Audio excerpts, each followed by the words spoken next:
Claire Nolan's hands didn't shake as she signed the divorce papers, but they trembled when she tore up the pregnancy test moments later.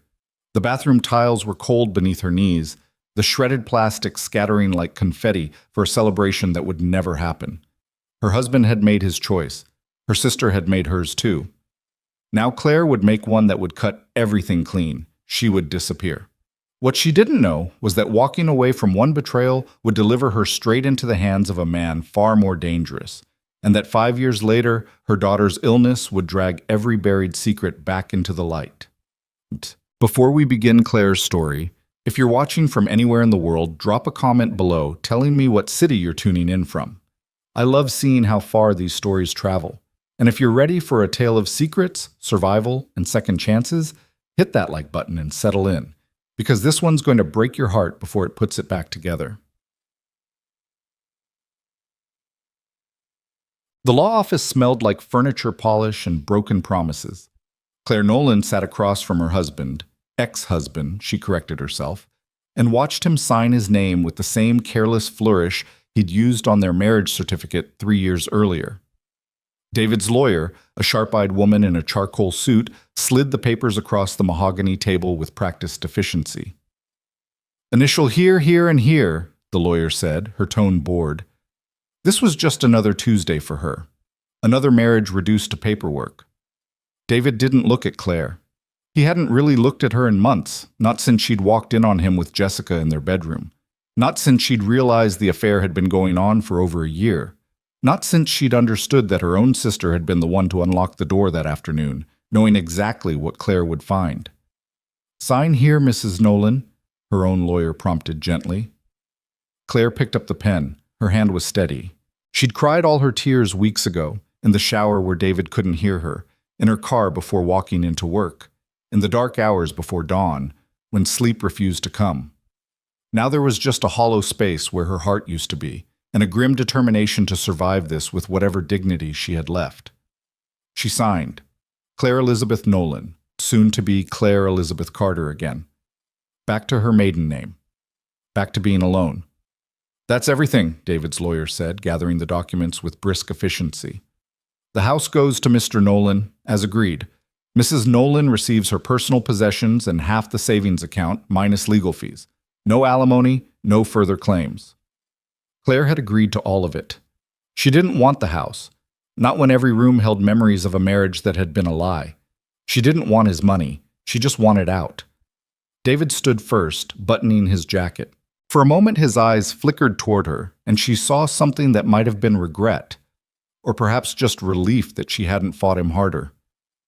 "Claire," he started. "Don't," she said quietly. "Just don't." He nodded and left without another word. His lawyer followed, heels clicking against hardwood like a countdown to freedom. Claire's lawyer, an older woman named Margaret who'd handled her parents' estate years ago, reached across the table and squeezed her hand. "You're going to be fine, sweetheart. Better than fine. You're going to be free." But Claire wasn't thinking about freedom. She was thinking about the pregnancy test she'd taken that morning, hidden in the bottom of her purse. She was thinking about the 2 pink lines that had appeared while she'd knelt on her bathroom floor, gripping the edge of the sink. She was thinking about the choice she'd already made. "Thank you, Margaret," Claire said, gathering her things. "For everything. Call me if you need anything. Anything at all." Claire nodded, but she knew she wouldn't call. She wouldn't call anyone. What she was about to do, she would do alone. Bako. The pharmacy was 3 blocks from her apartment, the small studio she'd moved into after leaving the house. Claire walked there in the fading afternoon light, autumn leaves crunching beneath her feet. Chicago was beautiful in October, all gold and crimson and cool breezes that smelled like change. She bought a bottle of water and locked herself in the pharmacy bathroom, pulling the pregnancy test from her purse with shaking hands. She'd taken one that morning, but some desperate part of her needed confirmation, needed to know for certain before she made the decision that would alter everything. 3 minutes later, she stared at the same 2 pink lines. Pregnant. 6 weeks, maybe 7. It had to be David's. There had been no one else, not even after she'd caught him cheating. The timeline made her stomach turn. She'd conceived their child right around the time he'd been planning his exit, right when Jessica had probably been whispering in his ear about leaving his wife. Claire's hand moved to her stomach, flat and unchanged beneath her sweater. A life growing there. A piece of David that would tie her to him forever, link her to the man who'd shattered her trust and the sister who'd helped him do it. No. The decision crystallized in that moment, sharp and clear as broken glass. She wouldn't tell him. She wouldn't give him the chance to pretend he cared, to use the baby as leverage or obligation. She wouldn't raise a child with a man who'd chosen someone else. She wouldn't bind herself to him for 18 years of custody battles and awkward exchanges. She pulled the test apart, tearing the plastic into pieces small enough to flush. The evidence disappeared down the pharmacy toilet, and with it, any connection to the future David might have expected. Claire washed her hands, dried them carefully, and walked out into the October evening with her shoulders straight and her decision made. She would handle this alone. A clinic, maybe. Or adoption. Or she couldn't think that far ahead. Not yet. First, she needed to disappear from David's life completely. She needed space to breathe, to think, to figure out what kind of future she could build from the wreckage of her marriage. Her phone buzzed. A text from Jessica. "Can we talk? Please?" Claire deleted it without responding. She'd deleted the last 7 messages from her sister, too. There was nothing Jessica could say that would make any of this hurt less, nothing that would explain why she'd betrayed her own blood for a man who'd proven himself a liar. Another text came through, this one from an unknown number. "Miss Carter? This is Robert Chen from North Shore Medical Center. We have your test results from last week's blood work. Could you call us at your earliest convenience?" Claire frowned. She'd had routine blood work done at her annual physical 2 weeks ago, before everything had fallen apart. She'd forgotten all about it. She called the number, expecting nothing more than the usual, "Everything's fine. See you next year."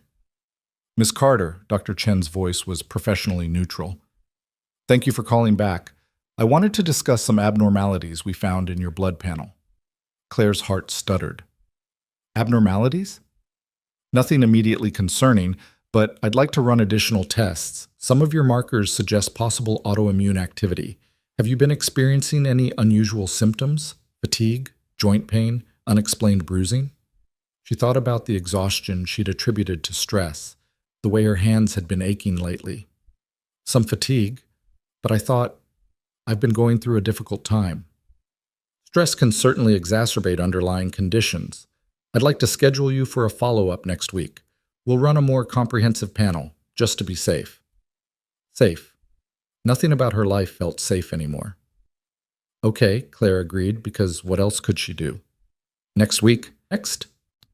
She ended the call and stood on the sidewalk, watching traffic flow past. Divorced, possibly pregnant, potentially sick. The hits just kept coming. Her phone rang. Not a text this time, but an actual call. Jessica's name lit up the screen. Claire almost ignored it, almost kept walking. But something made her answer, maybe the same self-destructive impulse that had made her go home early that day, that had made her open the bedroom door, that had made her see the truth she'd been avoiding for months. "What?" Claire said flatly. "Claire, please, I need to talk to you. It's important." "I can't imagine what you and I have to talk about, Jessica. I made a mistake. I know I did. But there's something you need to know about David, about his business. You're in danger." Claire laughed, the sound bitter and sharp. "I'm in danger? From what? His lies?" "Too late. I already found those." "Not lies. Real danger. Claire, he's involved with people, bad people. I only found out after you left, and I've been trying to reach you." "Stop." Claire's voice cut through her sister's rambling. "I don't care. I don't care what David's involved in, who he's working with, or what trouble he's gotten himself into. That's not my problem anymore. We're divorced. As of 4 hours ago, I have nothing to do with him." "But they might not know that. Claire, these men, they know about you. They know where you live. I think they're going to try to use you to get to David, and you need protection." "From who? You?" Claire's laugh was ugly now. "You slept with my husband, Jessica. You helped him cheat on me, and now you want me to believe you're trying to protect me?" "I'm trying to make it right. Claire, please, just listen." "No, I'm done listening to you. I'm done with all of it. Don't call me again." Claire hung up and blocked the number immediately. Then she blocked David's number too, and the numbers of 3 mutual friends who'd been sending her concerned messages she'd been ignoring. She blocked her way to isolation, one contact at a time, until her phone felt lighter in her hand. The apartment was dark when she got home. She didn't bother turning on the lights. She just collapsed onto the couch and stared at the ceiling, trying to process everything that had happened in the span of a single day. Divorced, free, alone, pregnant maybe, sick possibly, in danger according to Jessica's desperate call. She didn't believe the danger part. Jessica was dramatic on her best days, and this reeked of manufactured crisis. David was a real estate developer with a gambling problem and a wandering eye, not some kind of criminal. Whatever Jessica thought she knew, it was probably exaggerated. Claire's hand moved to her stomach again, that unconscious protective gesture she'd already started making. What would she do? She had savings, not much, but enough to start over somewhere. She could leave Chicago entirely, find a small town where nobody knew her name or her history. She could raise this baby alone if she decided to keep it. The thought terrified and thrilled her in equal measure.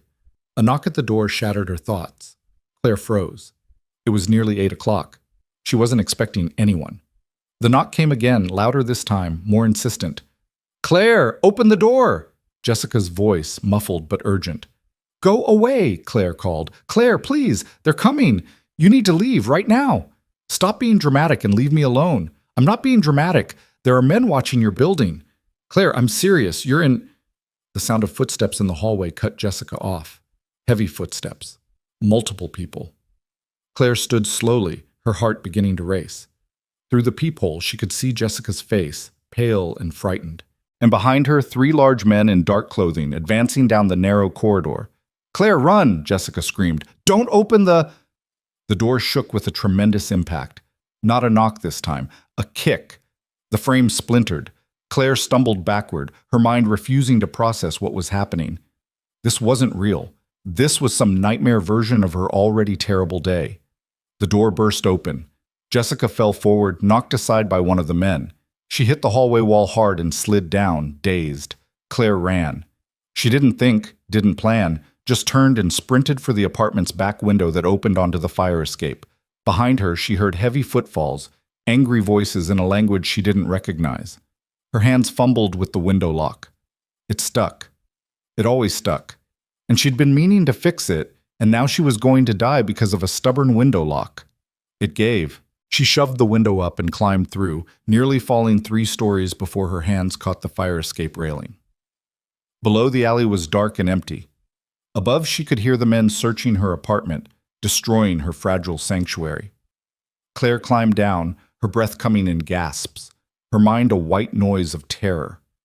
When her feet hit the alley pavement, she ran without looking back, her entire world reduced to the simple imperative, survive. She burst onto the main street, nearly getting hit by a taxi. The driver laid on the horn, shouting curses. Claire didn't stop. She ran past closed shops and startled pedestrians, her lungs burning, her vision blurring with tears and panic. A hand caught her arm and pulled her into a doorway so suddenly she almost screamed. "Don't," a male voice said quietly. "They're right behind you." Claire looked up into dark eyes set in a face that was all hard angles and controlled calm. The man was tall, well-dressed in a way that spoke of money and power, and he held her with a grip that was firm but not painful. "Who?" she started. "Quiet!" His eyes tracked something over her shoulder. There. Claire twisted to look. The 3 men from her apartment were on the street now, scanning the crowd with predatory focus. One of them pointed in her direction. "Come with me," the stranger said. "Now." "I don't know you. You don't know them either, but they just broke into your home. So you can trust me for the next 5 minutes, or you can go back out there and see what they want. Your choice." It wasn't really a choice. Claire let him pull her deeper into the doorway, through a door she hadn't noticed, into a building that smelled like expensive cologne and old wood. A restaurant, she realized. An upscale Italian place she'd walked past 100 times but never entered. The man guided her through the main dining room, past startled waiters and curious diners, into a back hallway that led to a private room. He closed the door behind them and locked it. "Sit," he said, gesturing to a leather chair. Claire sat because her legs were shaking too badly to keep standing. Who are you? Marco DeLuca. He moved to the small bar in the corner and poured something amber into a glass. Drink this. I don't. You're in shock. Drink. She took the glass with trembling hands and sipped. Whiskey, smooth and expensive, burning all the way down. It helped, a little. Enough that she could breathe again. Marco pulled out his phone and made a call. Vincent, I need a car out back in 5 minutes. And find out who sent 3 of Petrov's men to an apartment on Addison Street tonight. Yes, now. He ended the call and looked at Claire with an expression that might have been concern if his face weren't so carefully controlled. Are you hurt? He asked. No, I don't think so. What's happening? Who were those men? Why did they come after me? That's what I'm trying to find out. But I'm going to guess it has something to do with David Nolan. Claire's blood went cold. How do you know my husband? Ex-husband, as of this afternoon. Congratulations on your freedom. His tone was dry. And I know David because he owes money to some very dangerous people. People who don't take kindly to being cheated. David's a real estate developer. He gambles, but he's not. He wouldn't. He would. He did. And now those people think you might be useful leverage to get their money back. Marco studied her with eyes that missed nothing. Your sister tried to warn you. She may have betrayed you with your husband, but she didn't want you dead. How do you know about Jessica? How do you know any of this? Marco's smile was thin. I know a lot of things, Claire. It's my business to know. And right now, what I know is that you're in serious danger from people who won't hesitate to hurt you. So you have 2 choices. You can walk out that door and try to handle this yourself, or you can let me help you. Why would you help me? You don't even know me. I don't like seeing innocent people caught in the crossfire of other men's mistakes, and I particularly don't like Dmitry Petrov thinking he can operate in my city without consequences. Marco's expression hardened. Consider this professional courtesy. Claire's head was spinning. Your city? Who are you? Someone who can keep you safe until we figure out how to resolve this situation. That's all you need to know right now. A knock at the door interrupted them. Mr. DeLuca, the car's ready. Marco stood, buttoning his jacket. We're leaving. My people will take you somewhere secure while I handle this. I'm not going anywhere with you. Claire stood too, though her legs still felt unsteady. I don't know you. For all I know, you're working with those men. If I were working with them, you'd already be in their hands. Think, Claire. Use that intelligent mind of yours. He moved toward the door.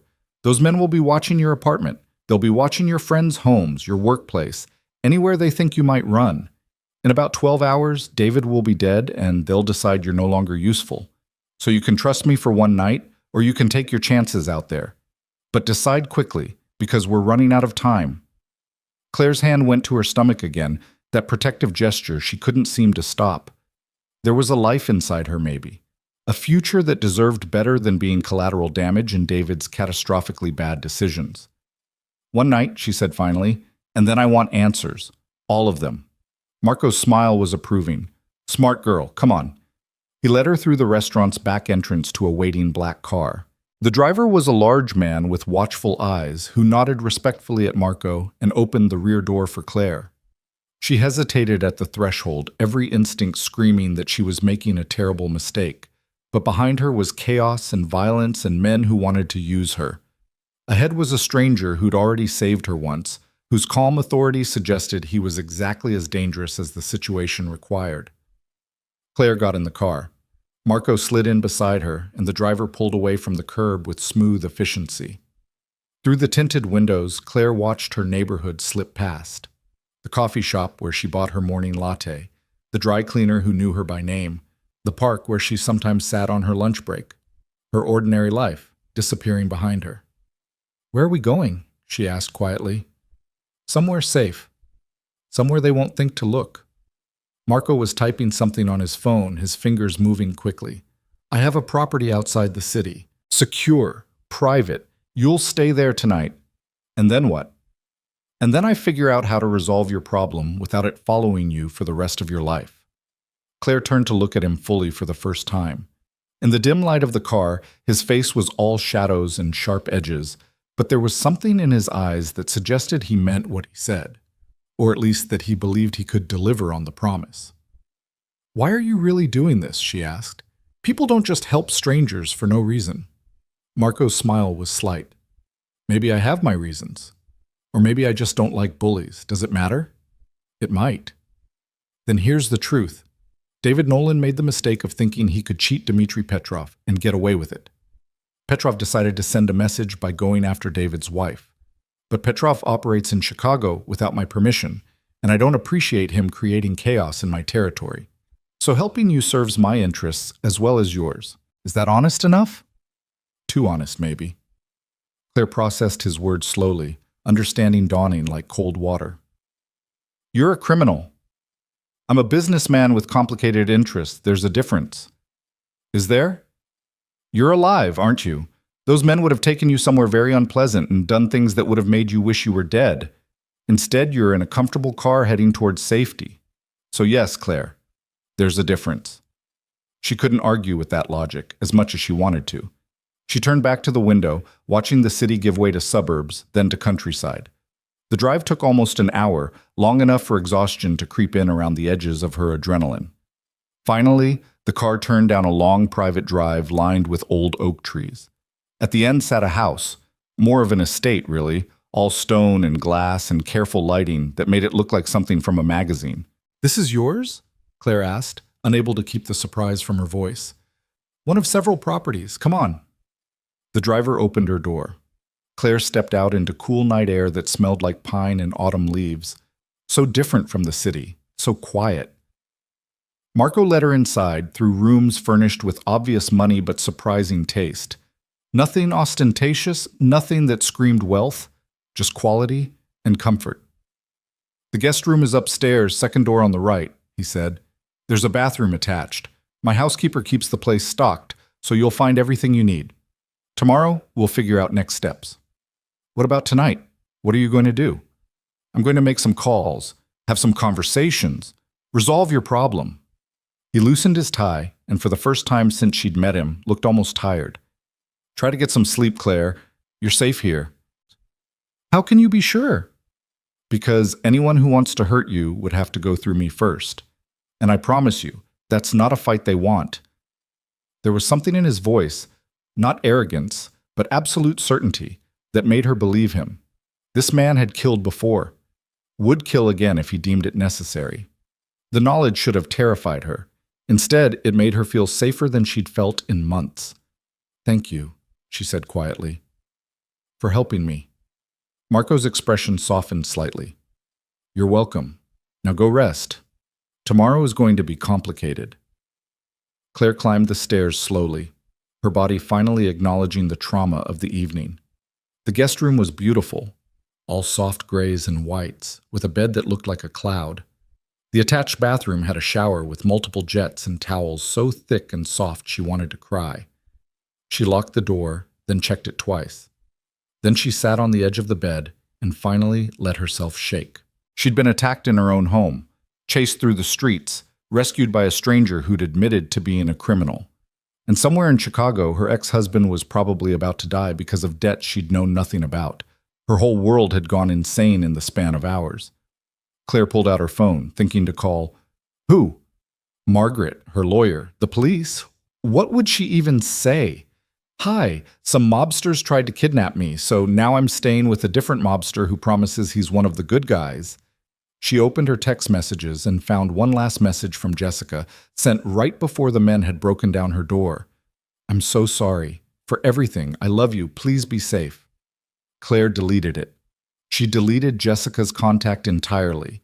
Then she turned off her phone and dropped it on the nightstand like it had burned her. Alone in the beautiful room, in the house of a dangerous stranger, Claire finally let herself cry. Not for David, who'd proven himself unworthy of her tears.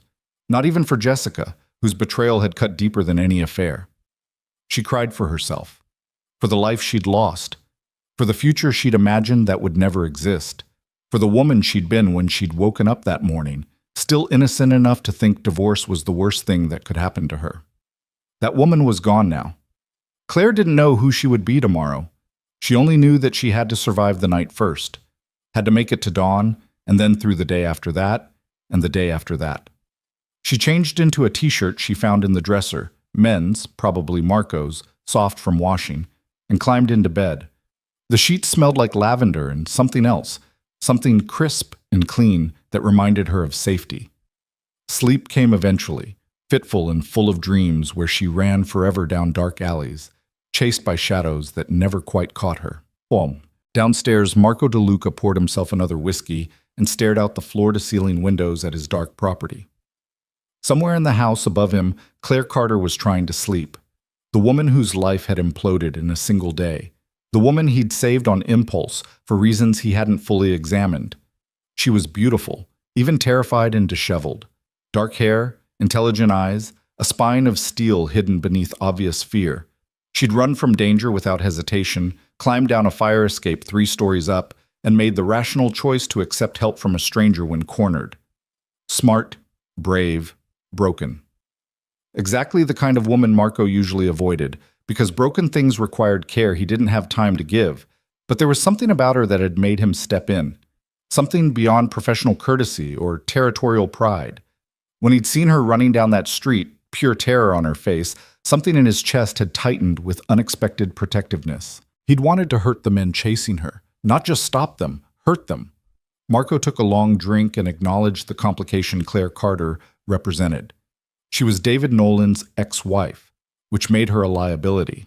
She was innocent, which made her dangerous to his carefully maintained neutrality. She was vulnerable, which made her a temptation he couldn't afford. But she was also his now, at least for tonight, under his protection, in his home, and Marco DeLuca protected what was his. His phone buzzed. Vincent. Found David Nolan. He's at his girlfriend's place on the north side. Petrov's men are waiting for him outside. How many? 4. They're not being subtle about it. Marco considered. Let them take him, but make sure it's clean. No civilian casualties. You're not going to stop it? David Nolan made his bed, but tell our people to document everything. If Petrov steps out of line, I want evidence. And the girl? Marco glanced up at the darkened second floor. She stays here until it's safe, however long that takes. Boss, getting involved with Nolan's ex-wife, that's going to send a message. Good. Let it send a message. Petrov doesn't operate in my city without permission. He needs to be reminded of that. And if he doesn't take the reminder well? Then we'll have a different conversation, a more permanent one.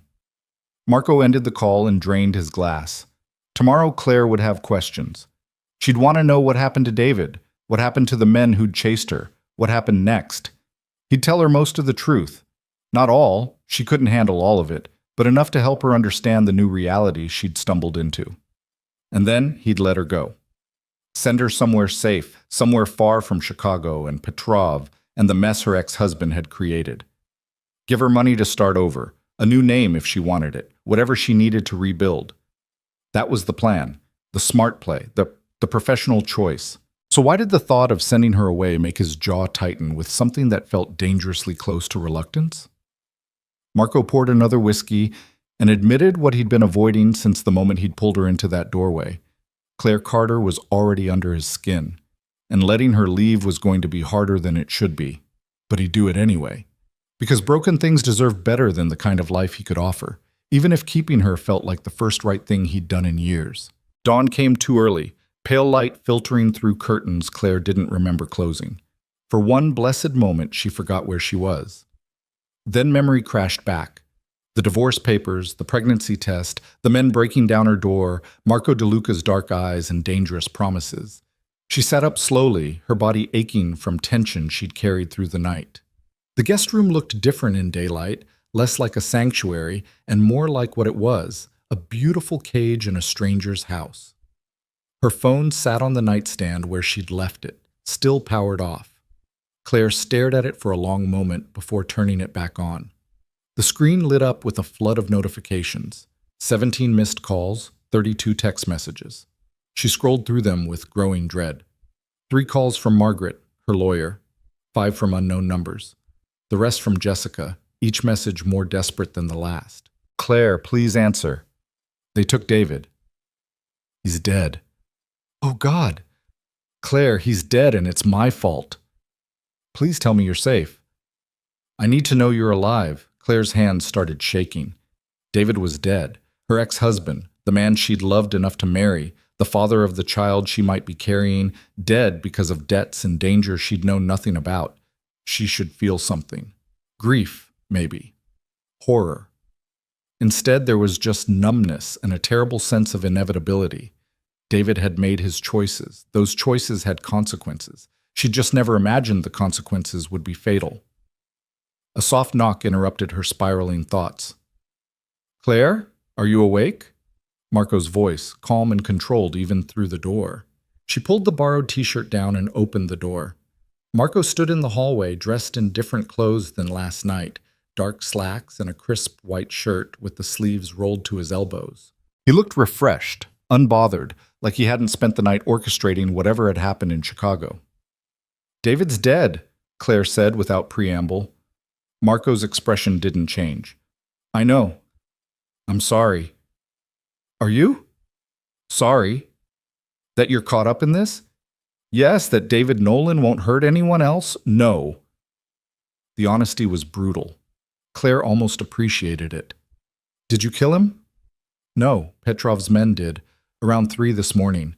It was quick. Marco studied her face. You loved him once. It's okay to grieve that, even after everything he did. I don't know what I feel. Claire wrapped her arms around herself. How do you know what happened? How do you know it was quick?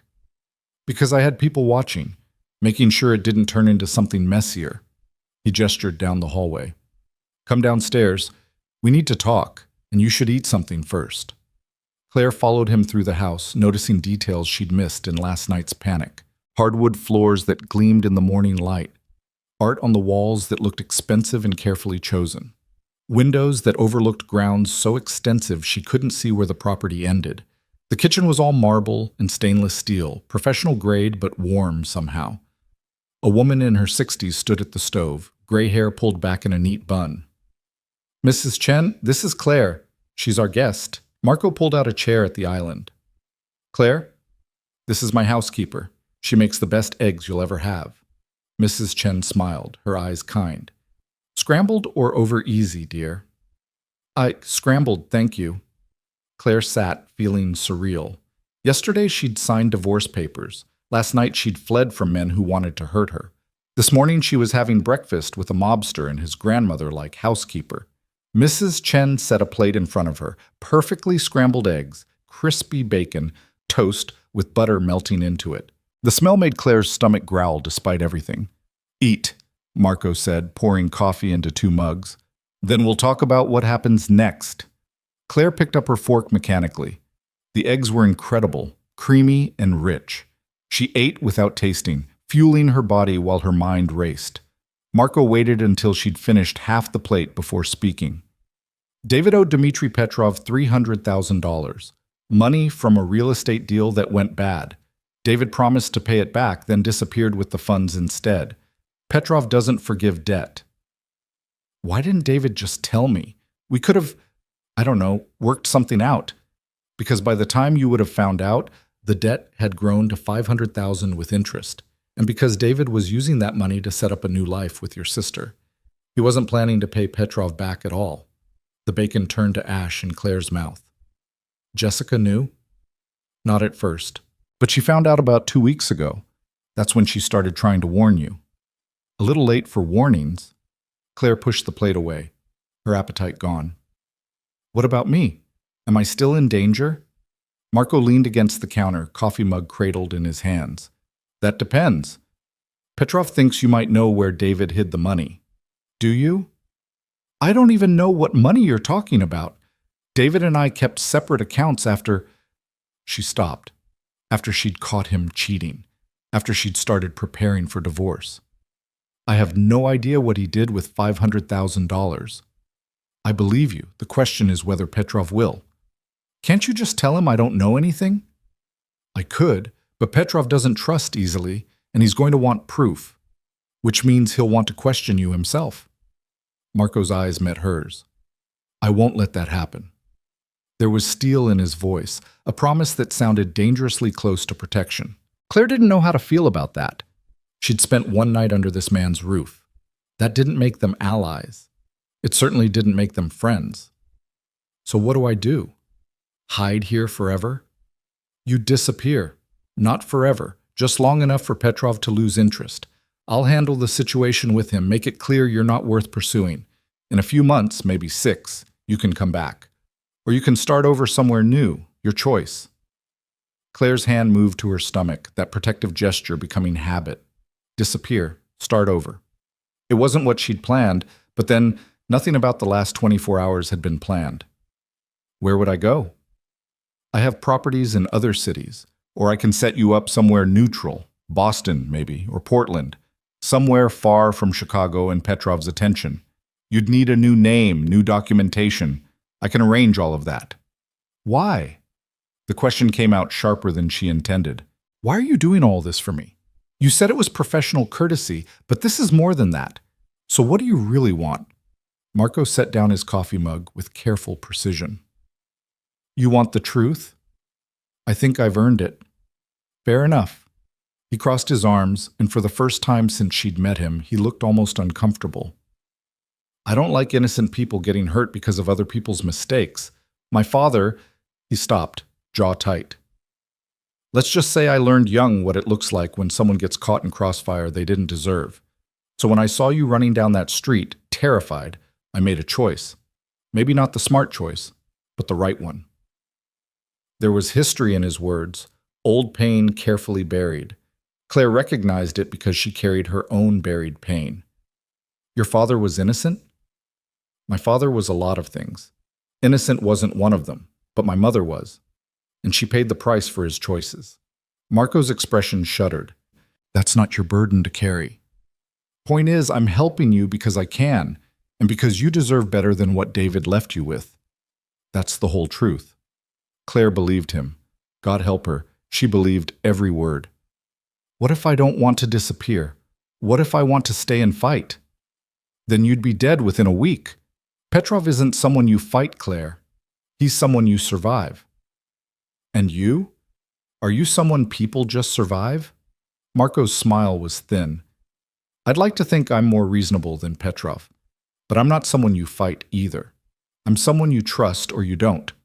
Right now, I'm the only thing standing between you and a very ugly death. So what's it going to be? The choice wasn't really a choice. Claire knew that. She could accept Marco's help and disappear, or she could try to handle this alone and end up like David, dead in some apartment, payment for debt she'd never agreed to carry. Boston, she said quietly. I've never been to Boston. Good choice. It's beautiful in the fall. Marco pulled out his phone. I'll make arrangements. You'll leave tonight after dark. New name, new apartment, enough money to get you started. 6 months from now, you'll be free to come back or stay, whatever you want. And what do you get out of this? Peace of mind and the satisfaction of knowing Petrov doesn't get everything he wants. Marco's eyes held hers. Sometimes that's enough. Mrs. Chen had been quietly cleaning the kitchen, but now she spoke up. The girl needs clothes if she's staying the day. Should I send for something? Marco glanced at Claire, taking in the borrowed t-shirt and bare legs. What size are you? 6, medium in shirts. Claire felt heat creep up her neck. I left everything at my apartment. We can't go back there, too dangerous. Marco made a call, speaking quietly to whoever answered. When he hung up, he turned back to Claire. My assistant will bring clothes this afternoon. In the meantime, there's a library upstairs, a gym if you want to work off stress. You're free to go anywhere on the property, but don't leave the grounds. Am I a guest or a prisoner? You're someone under my protection, which means you follow my rules until you're safe. Can you do that? Claire wanted to argue, wanted to assert her independence and autonomy, but she was tired, scared, and still processing the fact that her ex-husband was dead and she was potentially carrying his child while hiding in a mobster's estate. Yes, she said finally. I can do that. Good. Marco checked his watch. I have business in the city. Vincent will be here. He's head of security. Anything you need, ask him or Mrs. Chen. I'll be back this evening to finalize your travel arrangements. He left without waiting for a response, his footsteps echoing through the house until the front door closed with quiet finality. Claire sat in the suddenly empty kitchen, feeling the weight of everything settle over her like a heavy blanket. Mrs. Chen refilled her coffee cup without asking. "He's a good man," the housekeeper said quietly.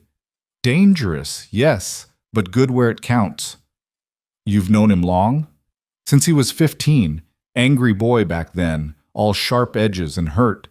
But he's grown into someone who protects people, who keeps his word." Mrs. Chen's smile was gentle. "You're safe here, dear. Whatever else you're afraid of, you don't need to fear him." Claire wanted to believe that, but she'd trusted David once and her sister, and look where that had gotten her. Trust was a luxury she couldn't afford anymore. She spent the morning exploring the house, because sitting still felt impossible. The library was 2 stories of books, with a rolling ladder and leather chairs positioned near tall windows. The gym was professional grade, all new equipment and mirrors. There was a music room with a piano, a home theater, a wine cellar that probably cost more than her yearly salary. Marco DeLuca lived well. Very well. Whatever his business was, it clearly paid. Claire found herself back in the library, running her fingers along book spines without really seeing them. Her phone buzzed in her pocket, another message from Jessica. "Please, Claire, I know you hate me. I hate myself. But I need to know you're alive. Just one word. Please." Against her better judgment, Claire typed a response. "I'm alive. Don't contact me again." Jessica's reply came within seconds. "Thank God. Where are you? Are you safe?" "I'm safe. That's all you need to know. The police came to my apartment. They're asking about David. About you. I didn't tell them anything but Claire. They think you might have been involved." Claire's blood ran cold. "Involved in what?" "In his death. They found your fingerprints at his girlfriend's apartment. They know you filed for divorce yesterday. They think maybe you—" The phone slipped from Claire's hands, clattering on the hardwood floor. "The police thought she'd killed David. Of course they did. Scorned wife, fresh divorce, fingerprints at the scene. It was circumstantial but compelling, and she had no alibi for last night that didn't involve admitting she was with Marco DeLuca, a mobster who'd probably known exactly when and how David was going to die." Oh God, what had she walked into? Claire's breathing came faster, panic rising like a tide. She'd thought she was being protected. What if she was being framed? What if Marco had saved her not out of kindness, but because he needed a convenient scapegoat for murder? "Ms. Carter?" She spun around. A large man in a dark suit stood in the library doorway. Vincent, presumably. He had the build of someone who broke things for a living, but his expression was professionally neutral. "Mr. DeLuca asked me to check on you. Are you all right? I need to speak to him, now." "He's in a meeting, but I can have him call you when he's—" "Now," Claire repeated, her voice shaking. "Tell him the police think I killed David. Tell him I need to know what the hell is going on, right now."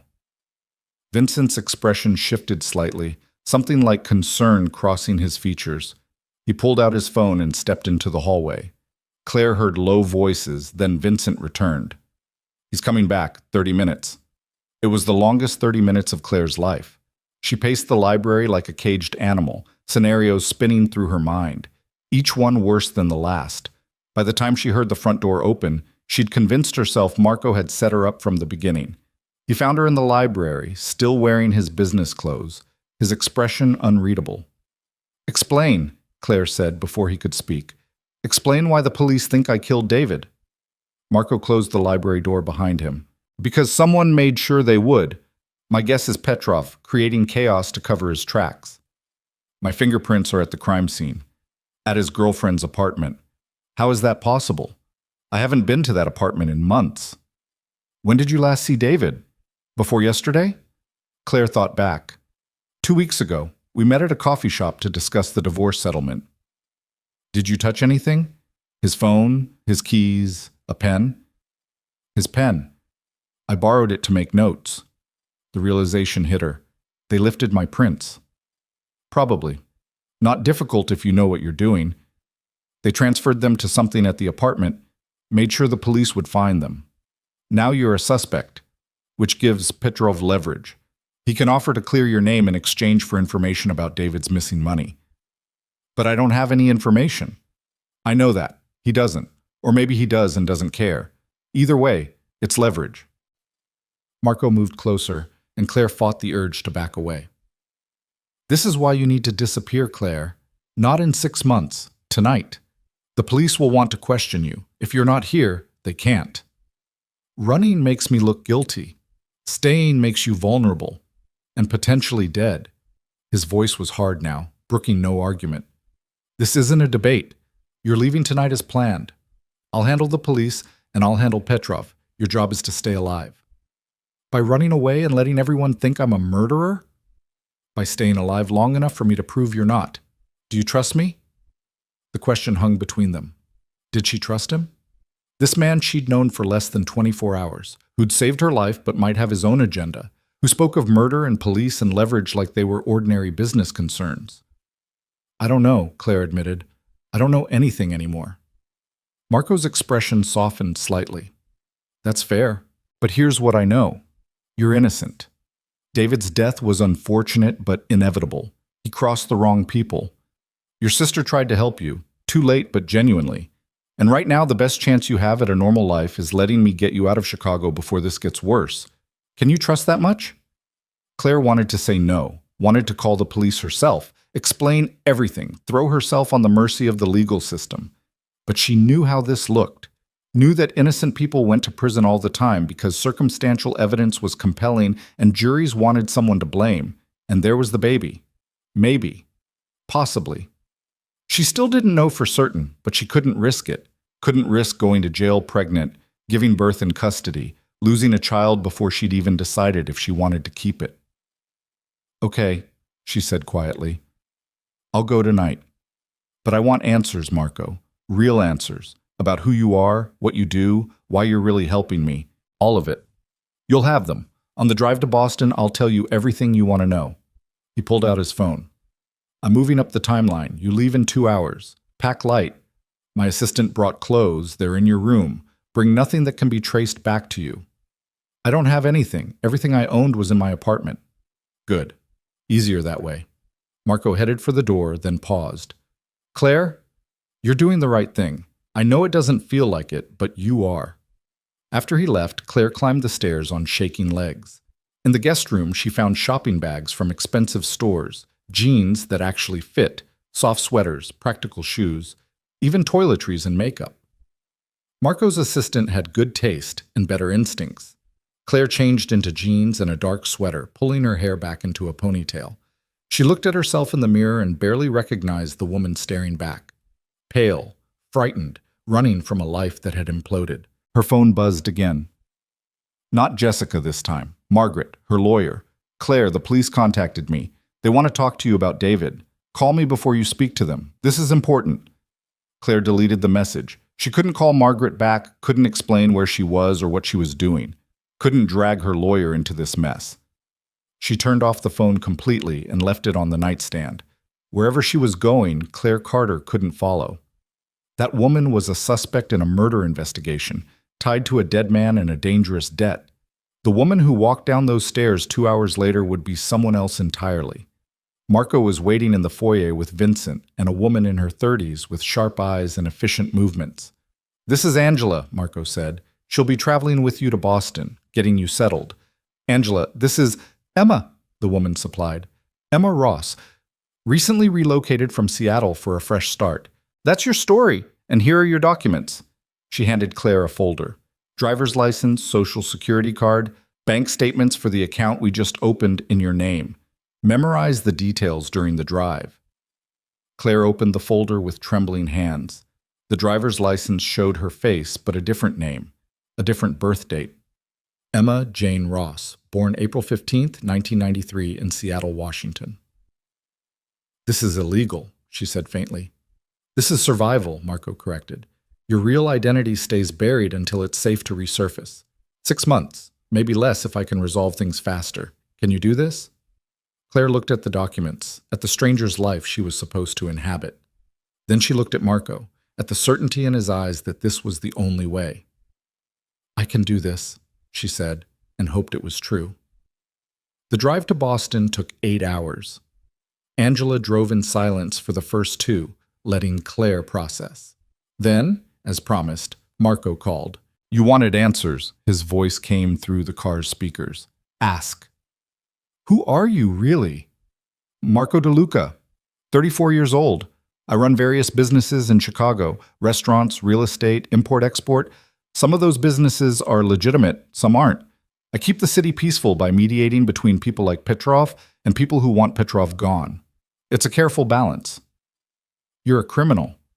I operate in gray areas. I don't hurt innocent people. I don't deal in drugs or human trafficking. I don't prey on the weak. But yes, by most legal definitions, I'm a criminal. And you're helping me because you remind me of my mother, not in looks, but in circumstances. She was caught between my father's choices and his enemies. She didn't deserve what happened to her. Neither do you. What happened to her? A pause. She died when I was 15. Collateral damage in someone else's war. I decided that day that if I ever had power, I'd use it to protect people like her. People who just wanted to live quiet lives but got dragged into chaos. So that's what I do, when I can. Claire absorbed this, the loss in his voice making him suddenly human in a way she hadn't expected. I'm sorry about your mother. Ancient history, but it's why I do what I do. Another pause. Your turn. Why did you really leave David? The affair was bad, but there's more. Claire hadn't expected the question to hurt, but it did. He stopped seeing me, not just physically, emotionally. I became furniture in our marriage, something useful but not important. The affair was just confirmation of what I already knew. I'd never been enough for him. He was a fool. He was human. People fall out of love. No, Marco said firmly. People make choices. He chose to betray you instead of being honest. He chose your sister instead of honoring his vows. Those were his choices, Claire, not your failures. The words hit something deep and wounded inside her. Claire felt tears sting her eyes and blinked them away furiously. Thank you for saying that. I mean it. David Nolan was a fool who didn't deserve you. Remember that when you're tempted to blame yourself. They talked for another hour, about Chicago, about Boston, about the logistics of her new life.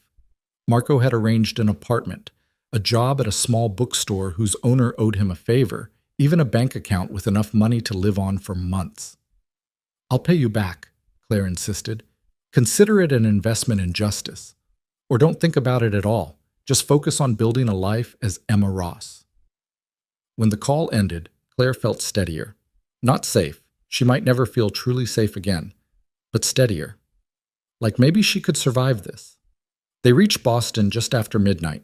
The apartment was in a quiet neighborhood, nothing fancy but clean and secure. Angela helped her unpack the few belongings she'd brought, showed her how the locks worked, left emergency contact numbers. Marco's people will check on you periodically, Angela said at the door. You won't see them, but they'll be around. If you need anything, call the number he gave you. And Emma, try to build a real life here. Don't just exist waiting to go back. Actually live. Then she was gone. And Claire, Emma, was alone in a strange apartment in a strange city with a stranger's name and a future full of uncertainties. She stood at the window, looking out at Boston's nighttime skyline, and let herself finally feel the weight of everything she'd lost. Her marriage, her home, her identity. Maybe a child she hadn't decided whether to keep, but she was alive. And tomorrow she would wake up as Emma Ross and figure out how to keep living. That would have to be enough. 5 years passed like water through fingers, sometimes slow, sometimes rushing, but always moving forward. Emma Ross became real in ways Claire Carter had never managed. She woke early to open the bookstore, learned the names of regular customers, planted herbs in window boxes that actually grew. She found a pediatrician when the pregnancy test came back positive 3 weeks after arriving in Boston, found a small hospital where she gave birth to Lily 8 months later, found a strength she hadn't known existed when she held her daughter for the first time. The money Marco had given her stretched far when combined with her bookstore salary. She lived simply, carefully, building a life that felt honest even though it was founded on lies. The name was false, the documentation manufactured, but the love she poured into her daughter was real. The books she recommended to customers were real. The friendships she cautiously built were real. Marco called once a month for the first year, checking in with professional distance. Then every other month. Then quarterly. The calls grew shorter, more perfunctory, until they stopped altogether. His people still watched. She caught glimpses sometimes, unfamiliar faces that appeared too often to be coincidence. But Marco himself faded into memory, becoming the man who'd saved her life and then let her go. Claire told herself she was grateful for the distance, that she didn't wonder about him, didn't think about those dark eyes and careful promises, that she'd moved on completely. She almost believed it. Lily grew like a wildflower, all dark curls and curious questions. She had David's eyes, but Claire's smile, and a stubbornness that belonged entirely to herself. At 2, she refused to sleep without her stuffed rabbit. At 3, she insisted on reading the same book 17 times in a row. At 4, she announced she wanted to be a dinosaur when she grew up, not a paleontologist, an actual dinosaur. Claire loved her with a ferocity that sometimes scared her. This tiny person who'd come from betrayal and loss, who represented everything complicated and painful about her past, had somehow become the best part of her present. But at 5 years old, Lily started getting sick. It began with fatigue that Claire attributed to growth spurts, then bruises that appeared too easily, lingered too long, then nosebleeds that wouldn't stop, fevers that spiked without warning. Claire took her to the pediatrician, who ran tests and referred them to a specialist, who ran more tests and delivered news that made the world tilt sideways. "Your daughter has a rare blood disorder," Dr. Singh explained in her office, her expression grave but kind. "It's affecting her bone marrow's ability to produce healthy blood cells.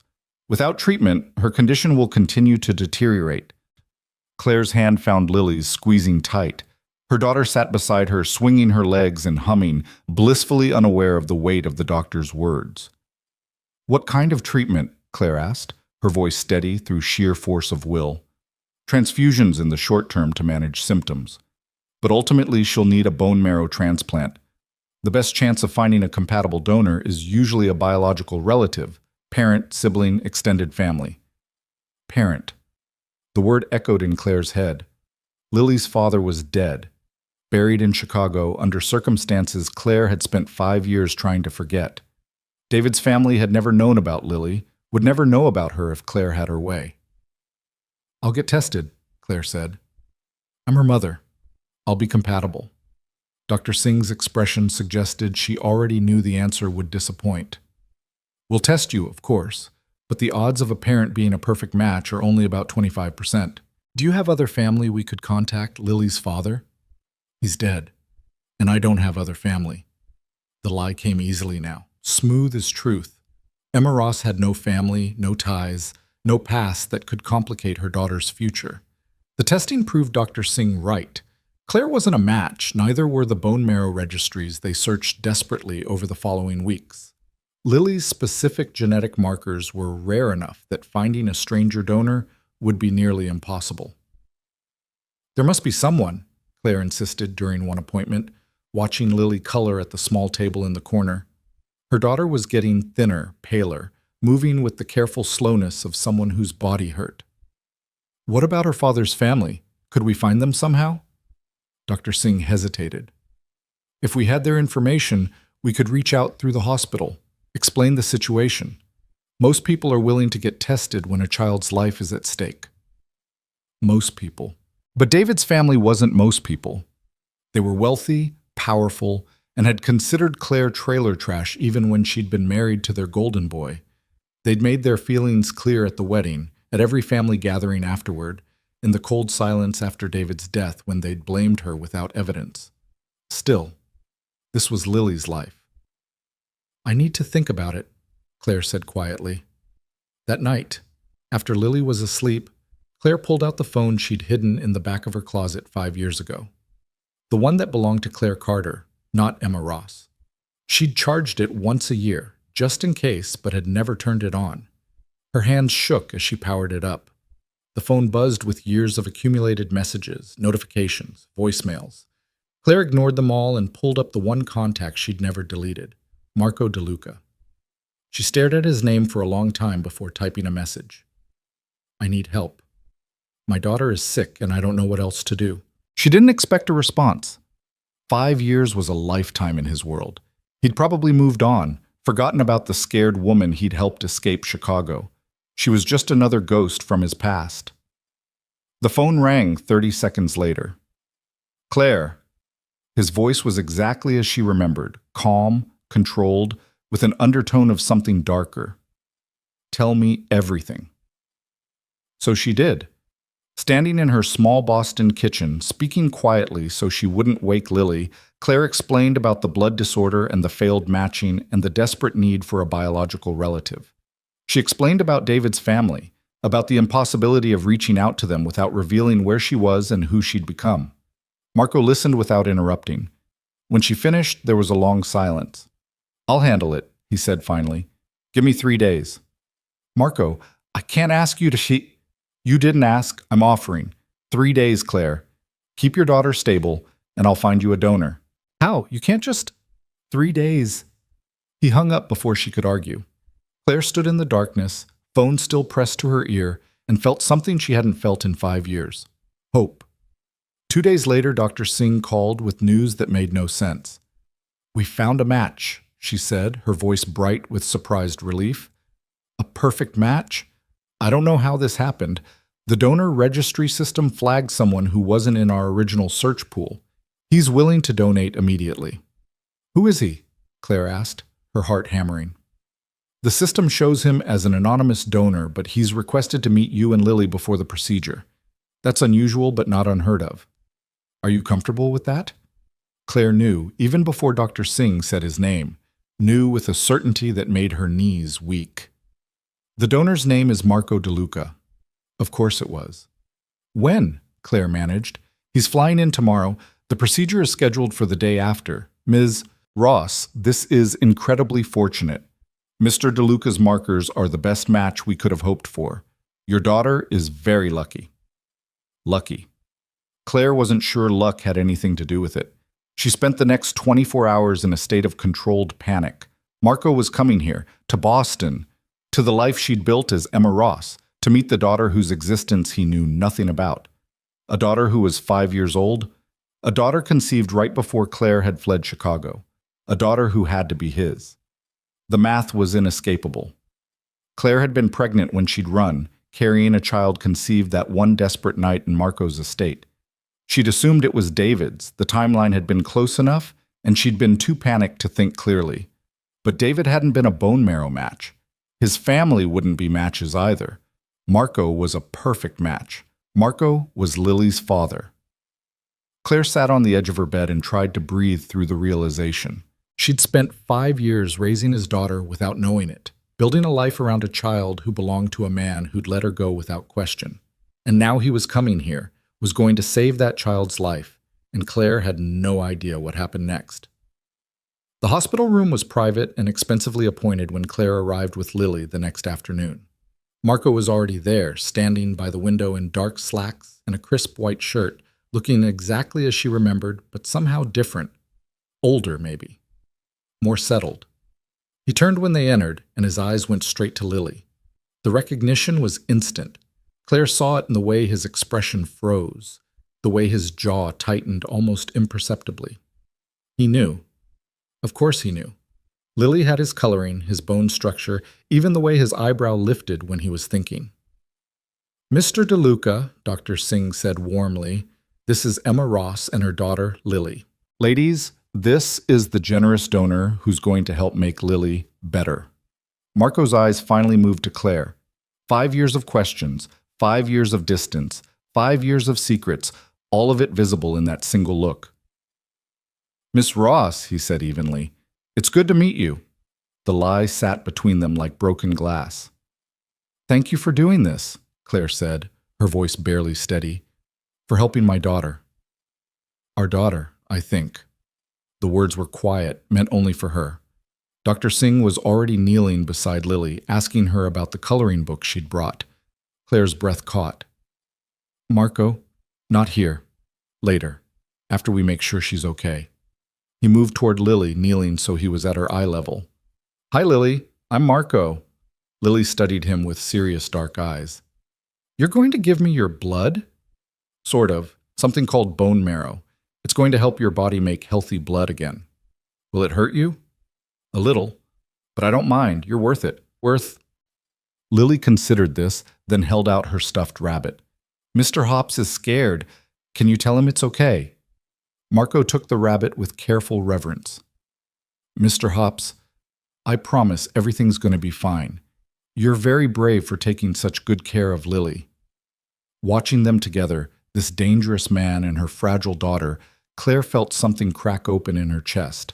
Lily was already reaching for him, trustful in the way children were, and Marco was handling her like she was made of spun glass. Dr. Singh stood. We'll need to run a few more tests before tomorrow's procedure, but everything looks excellent. Mr. DeLuca, if you'll come with me, we'll get you prepped. Marco stood, handing Mr. Hops back to Lily. His eyes found Claire's again. I'd like to talk with Ms. Ross privately. Is there somewhere we could meet after this? There's a family consultation room down the hall. I can have someone show you. 20 minutes later, Claire found herself in that small room with Marco. The door closed, shutting out the hospital sounds, leaving them in silence that felt deafening. She's mine, Marco said. Not a question. I didn't know, Claire said quickly. I swear, Marco, I thought David and I, the timeline was close and I was so focused on running that I never… How old is she? 5. She turned 5 last month. Marco did the math in his head. You were pregnant when you left Chicago. Yes, but I didn't know for certain until I'd been here a few weeks, and by then you'd already helped me disappear, and I wanted to give her a normal life, away from all of it, away from me. The words stung because they were true. I didn't think you'd want to know. You were the man who helped me escape, not… I never imagined that I'd want to know I had a daughter. Marco's voice was hard now, anger creeping in around the edges of his control. That I might want to be part of her life? You let me go without looking back. You helped me build a new identity, and then you disappeared. What was I supposed to think? You were supposed to think I was giving you space to heal, that I was protecting you by staying away. Marco ran a hand through his hair, the first sign of agitation she'd seen from him. I called every month for a year, Claire. I had people watching to make sure you were safe. I stayed away because I thought that's what you needed, not because I didn't care. Claire felt tears burning behind her eyes. I didn't know. You never said… What was I supposed to say? Hey, I know you're building a new life, but I can't stop thinking about you? That would have been fair? The admission hung between them, raw and unexpected. You thought about me? Claire asked quietly. Marco's laugh was bitter. Every damn day. But you were free, Claire. Free from Chicago and Petrov and everything that had hurt you. I wasn't going to ruin that by dragging you back into my world. And now? Now I find out I have a 5-year-old daughter who's dying because neither of us had the courage to be honest. Marco moved to the window, his back to her. What's her full name? Lily Ann Ross, but Ross isn't… legally it is, but what would you have named her if you'd known the truth? Claire's throat tightened. I don't know. I never let myself think about it. Marco turned back to face her.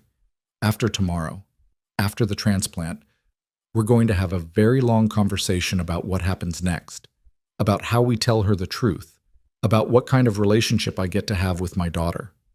Marco, I can't just… Yes, you can. She's my child, Claire. Mine. And I've already missed 5 years of her life because we were both too scared to be honest. I'm not missing any more. There was steel in his voice, the same absolute certainty she'd heard 5 years ago when he'd promised to keep her safe.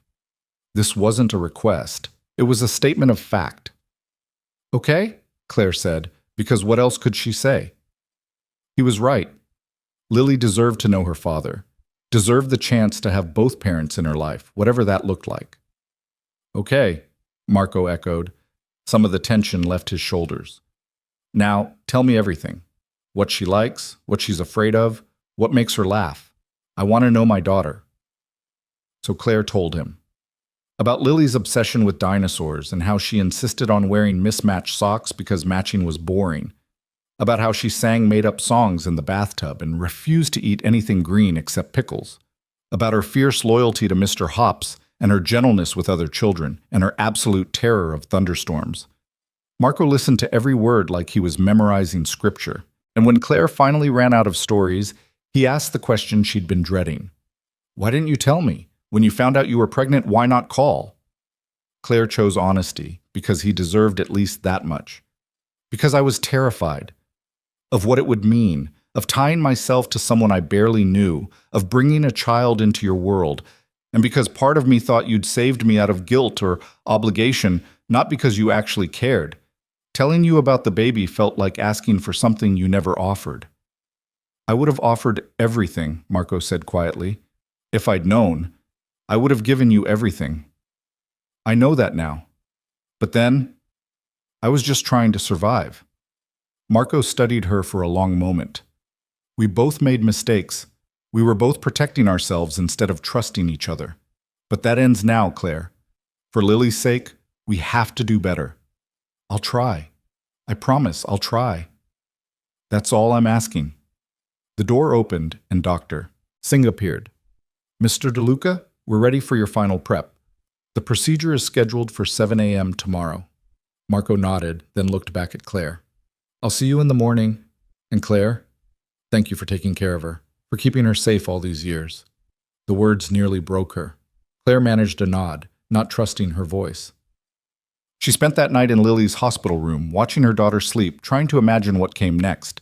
Tomorrow, Marco would donate his bone marrow. In a few weeks, Lily would start to recover. And then Claire would have to figure out how to share her daughter with a man who lived in a world she'd spent 5 years trying to forget. But Lily would be alive. That was what mattered. Everything else they'd figure out somehow. The transplant went smoothly.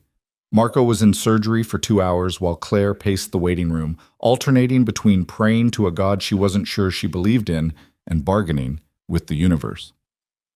When Dr. Singh finally appeared, smiling, Claire nearly collapsed with relief. Both procedures were successful. Mr. DeLuca is in recovery, and Lily's received the transplant. Now we wait and watch for her body to accept the new marrow. Can I see her? Soon. She's still sedated.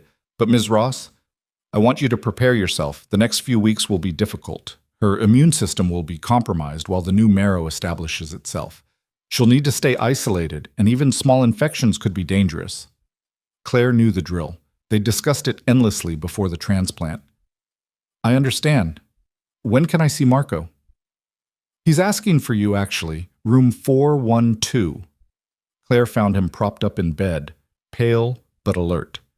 An IV ran into his arm, and she could see the bandages from the extraction site.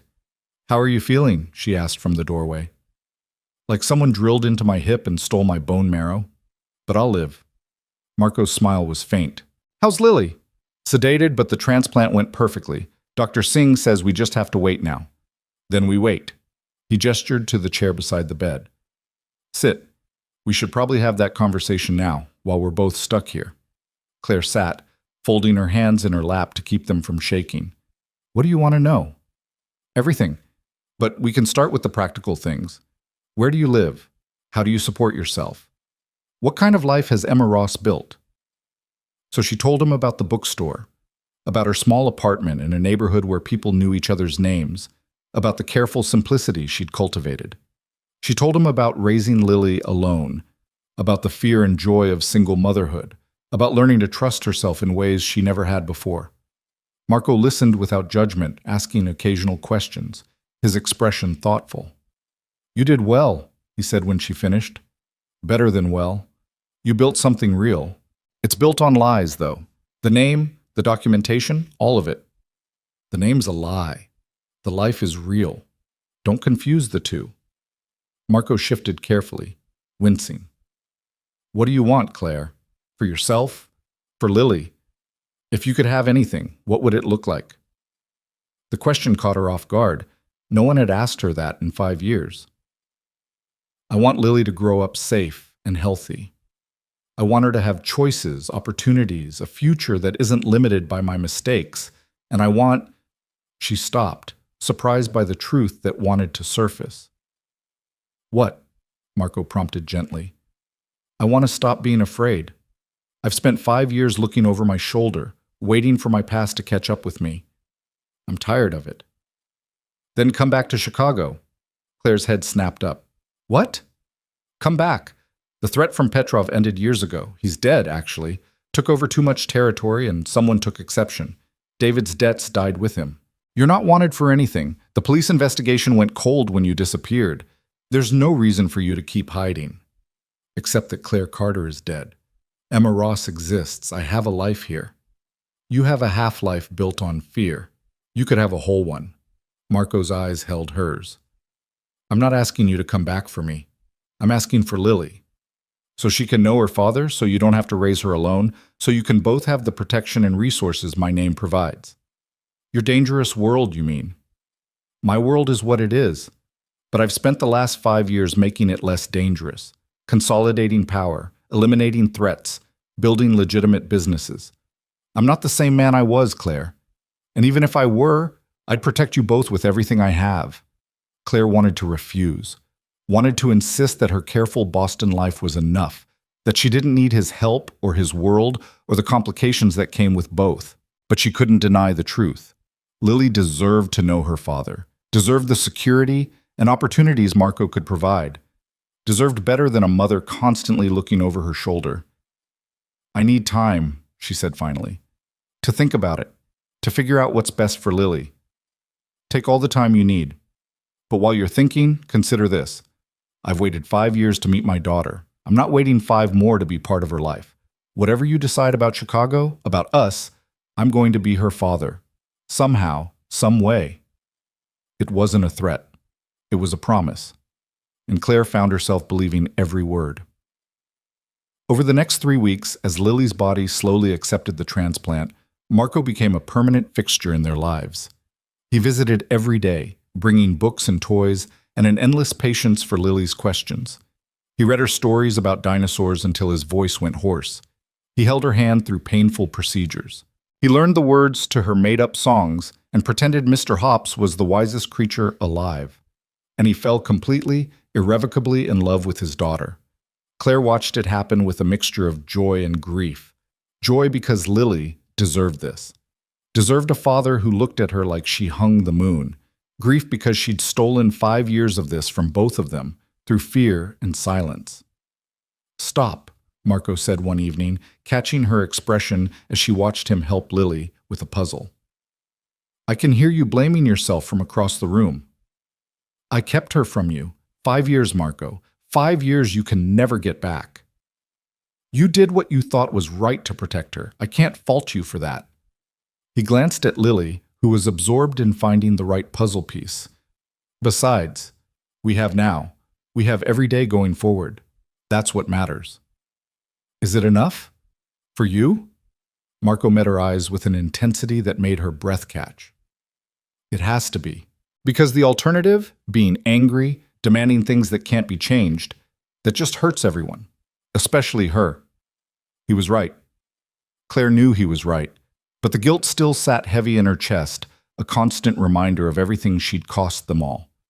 Dr. Singh confirmed what they'd all been hoping for 6 weeks after the transplant. Lily's body had accepted the bone marrow. Her blood counts were improving. The danger wasn't completely past, but the prognosis had gone from grim to cautiously optimistic. She'll need to stay close to the hospital for another few months, Dr. Singh explained. Regular checkups, careful monitoring, but if this continues, she should make a full recovery.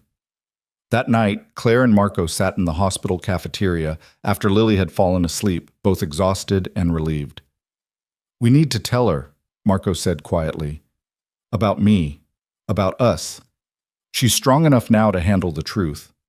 Claire's coffee had gone cold in her hands. What do we say? Hi, honey. Remember the nice man who gave you his bone marrow? He's actually your father, and I've been lying about your whole life? We tell her the truth. Age-appropriately, gently, but honestly. Marco reached across the table, covering her hand with his. She deserves to know who she is, Claire, who we are. And what are we? The question hung between them, weighted with 5 years of distance and 3 months of forced proximity. Marco's thumb traced patterns on her wrist, the touch gentle but deliberate. We're her parents, he said finally. Everything else we figure out as we go. But she needs to know the truth. Can you do that? Claire thought about Lily, about her fierce intelligence and her gentle heart, about how she'd already started asking questions about why Marco visited every day, why he looked at Claire with complicated expressions, why they sometimes spoke in quiet voices when they thought she was sleeping. "Yes," Claire said, "we can do that. Together." Marco's smile was the first genuinely happy expression she'd seen from him. Together. I like the sound of that. They told Lily the next afternoon, sitting on either side of her hospital bed with Mr. Hops as witness. Claire explained gently about how sometimes adults made choices they thought were right, and how she'd made a choice 5 years ago to keep Lily safe that had meant keeping secrets. "Marco is your father," Claire said, holding Lily's small hand. "I should have told you sooner, and I'm sorry I didn't, but he loves you very much, and he's always going to be part of your life now." Lily looked between them with those serious dark eyes, processing. Then she looked at Marco. "Are you going to stay?" she asked. "Even when I'm better?" Marco's voice was rough with emotion. "Forever, if that's okay with you." Lily considered this gravely. "Will you still read me dinosaur books?" "Every single one, multiple times if you want. And you'll tell Mr. Hops bedtime stories?" "The best stories, I promise." Lily nodded, satisfied with these terms. Then she reached out her arms, and Marco gathered her close, burying his face in her dark curls.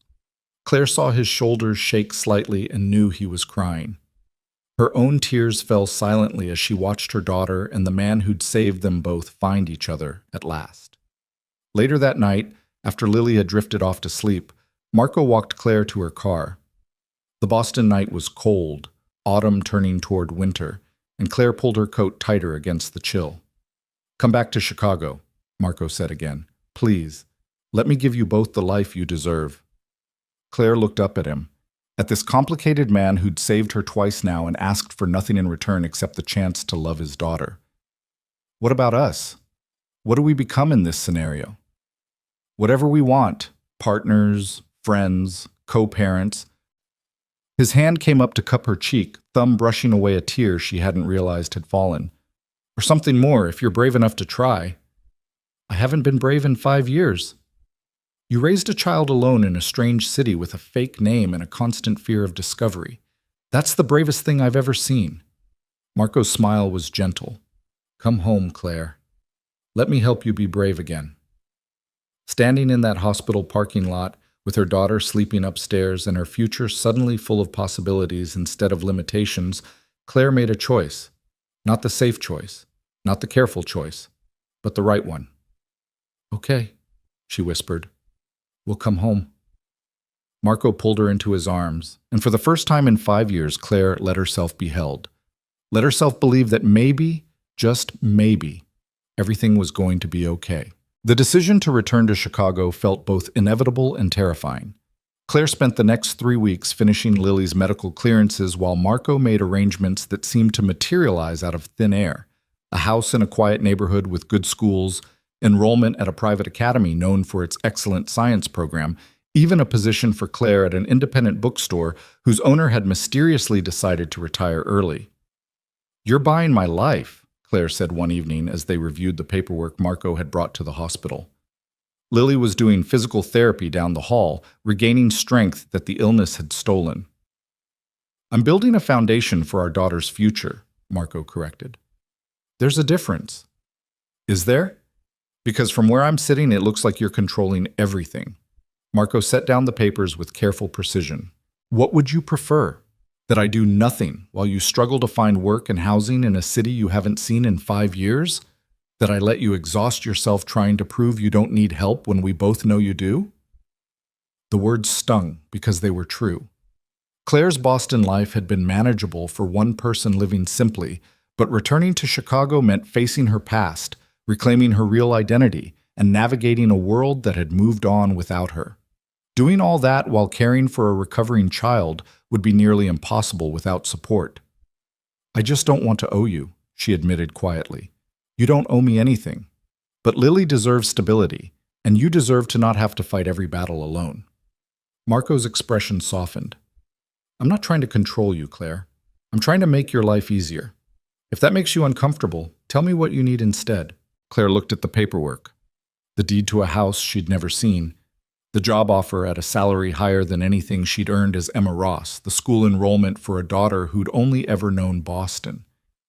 I need to feel like I have choices. Like I'm not just following your plan for my life. Then make choices. The house. Do you want to see other options? The job. Would you rather do something else? I can arrange whatever you want, Claire. Just tell me what that is. It was a fair offer, more than fair, but Claire had gotten used to making decisions alone, to being the only architect of her small life. Accepting help felt like surrendering control she'd fought hard to maintain. Can I see the house first, she asked, before I decide? Of course. I'm flying back to Chicago tomorrow to handle some business. Come with me. Lily's stable enough for a day trip, and Dr. Singh said travel would be fine as long as she's not overdoing it. The thought of returning to Chicago made Claire's stomach knot, but she nodded. Okay, tomorrow. Marco stood, gathering the papers. For what it's worth, I'm not trying to run your life. I just want to give you and Lily the safety and comfort you deserve. If I'm overstepping, tell me. I'll adjust. After he left, Claire sat in the quiet hospital room and tried to imagine what coming home would really mean. Not Emma Ross anymore, carefully invisible in her Boston neighborhood. Claire Carter again, the woman who'd disappeared 5 years ago under suspicion of murder. Would people remember? Would they care? Would the police reopen the investigation into David's death? Marco had assured her the case was cold, that no one was looking for her anymore. But trust came hard to someone who'd spent half a decade hiding. The flight to Chicago was Lily's first time on a plane. She pressed her face to the window, chattering excitedly about clouds and how small everything looked below. Marco sat beside her, patient with her endless questions, and Claire watched them from across the aisle, feeling something warm and complicated bloom in her chest. This was what she'd denied them both. These small moments of connection, the easy intimacy of parent and child. Lily deserved more of this. They all did.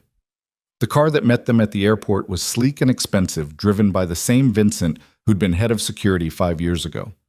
He nodded respectfully at Claire, his expression carefully neutral, and she wondered what Marco had told his people about her return. The house was in Lincoln Park, a gracious Victorian painted soft gray with white trim. It had a yard, an actual yard with old oak trees and a swing set that looked brand new. The inside was furnished but not overwhelming, decorated with warm colors and comfortable furniture that somehow managed to feel both elegant and family-friendly. The previous owners moved last month, Marco explained as they walked through rooms filled with afternoon sunlight. I had it furnished based on what I thought you'd like, but everything can be changed if you hate it. Claire didn't hate it. She loved it, which made her wary. This must have cost a fortune. Money's not an issue. What matters is whether you can see yourself living here, whether Lily will be happy here. Lily had already found the swing set and was demanding to be pushed higher, her laughter carrying through the open back door. Claire watched her daughter through the kitchen window, so different from the pale, exhausted child in a hospital bed just weeks ago. She likes it, Claire said softly. What about you? Claire turned to find Marco watching her with that intense focus he had, like she was a puzzle he was determined to solve. It's beautiful. More than I expected. More than I thought I'd ever have. Then it's yours. Both of you. Marco moved closer, close enough that she could smell his cologne, something expensive and subtle. I meant what I said, Claire. I want to give you choices, not dictate your life. If you hate this house, we'll find another. If you don't want the bookstore job, we'll find something else.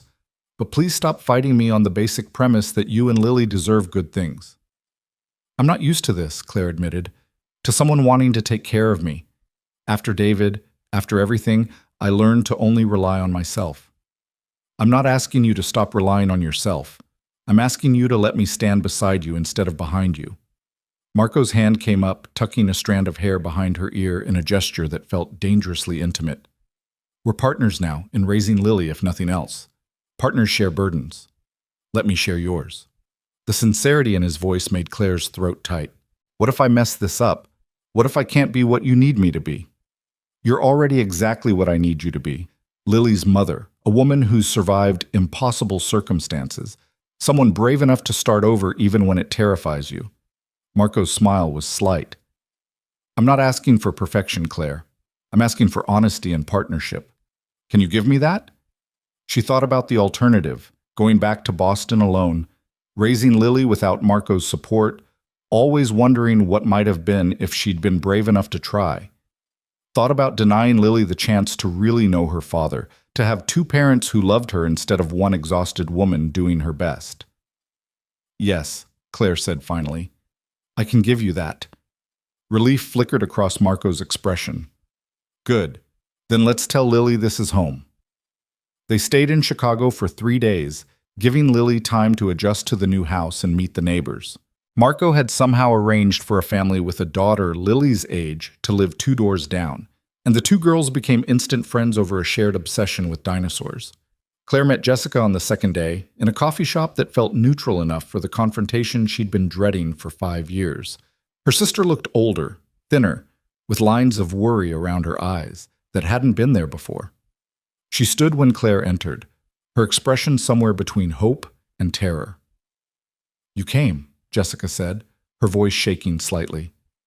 Marco said you wanted to talk. Claire sat across from her, keeping the table between them like a barrier. So talk. Jessica's hands twisted around her coffee cup. I'm sorry. I know that's not enough, that it doesn't change anything, but I need you to know how sorry I am. For everything. For David. For not warning you sooner about his debts. For sleeping with my husband. Claire's voice was flat. For betraying me in every way that mattered? Yes, all of it. I was selfish and stupid, and I've regretted it every single day since. Tears slipped down Jessica's cheeks. I thought I loved him. I thought he loved me. But after you left, after David died, I realized he never loved either of us. He just used people and moved on when they stopped being useful. Claire wanted to feel satisfaction at her sister's pain, wanted the vindication of being right about David. Instead, she just felt tired. Why did you really want to see me? Because you're my sister, because I miss you, because I heard you're back in Chicago and I don't know what I wanted. Forgiveness, maybe, or just the chance to tell you I'm sorry. I can't forgive you, Claire said honestly. Not yet. Maybe not ever. What you did broke something between us that I don't know how to fix. Jessica nodded, wiping at her eyes. I understand. I just wanted you to know that I tried, that I did try to warn you about David's danger, even if it was too late. Marco told me, you probably saved my life that night. The admission cost Claire something, but it was true. If Jessica hadn't shown up at her apartment, if she hadn't tried to warn her, Claire might not have run fast enough. I'm glad. I know I don't have the right to be glad about anything concerning you, but I am. Glad you're alive. Glad you're safe. Jessica hesitated. Marco's a good man.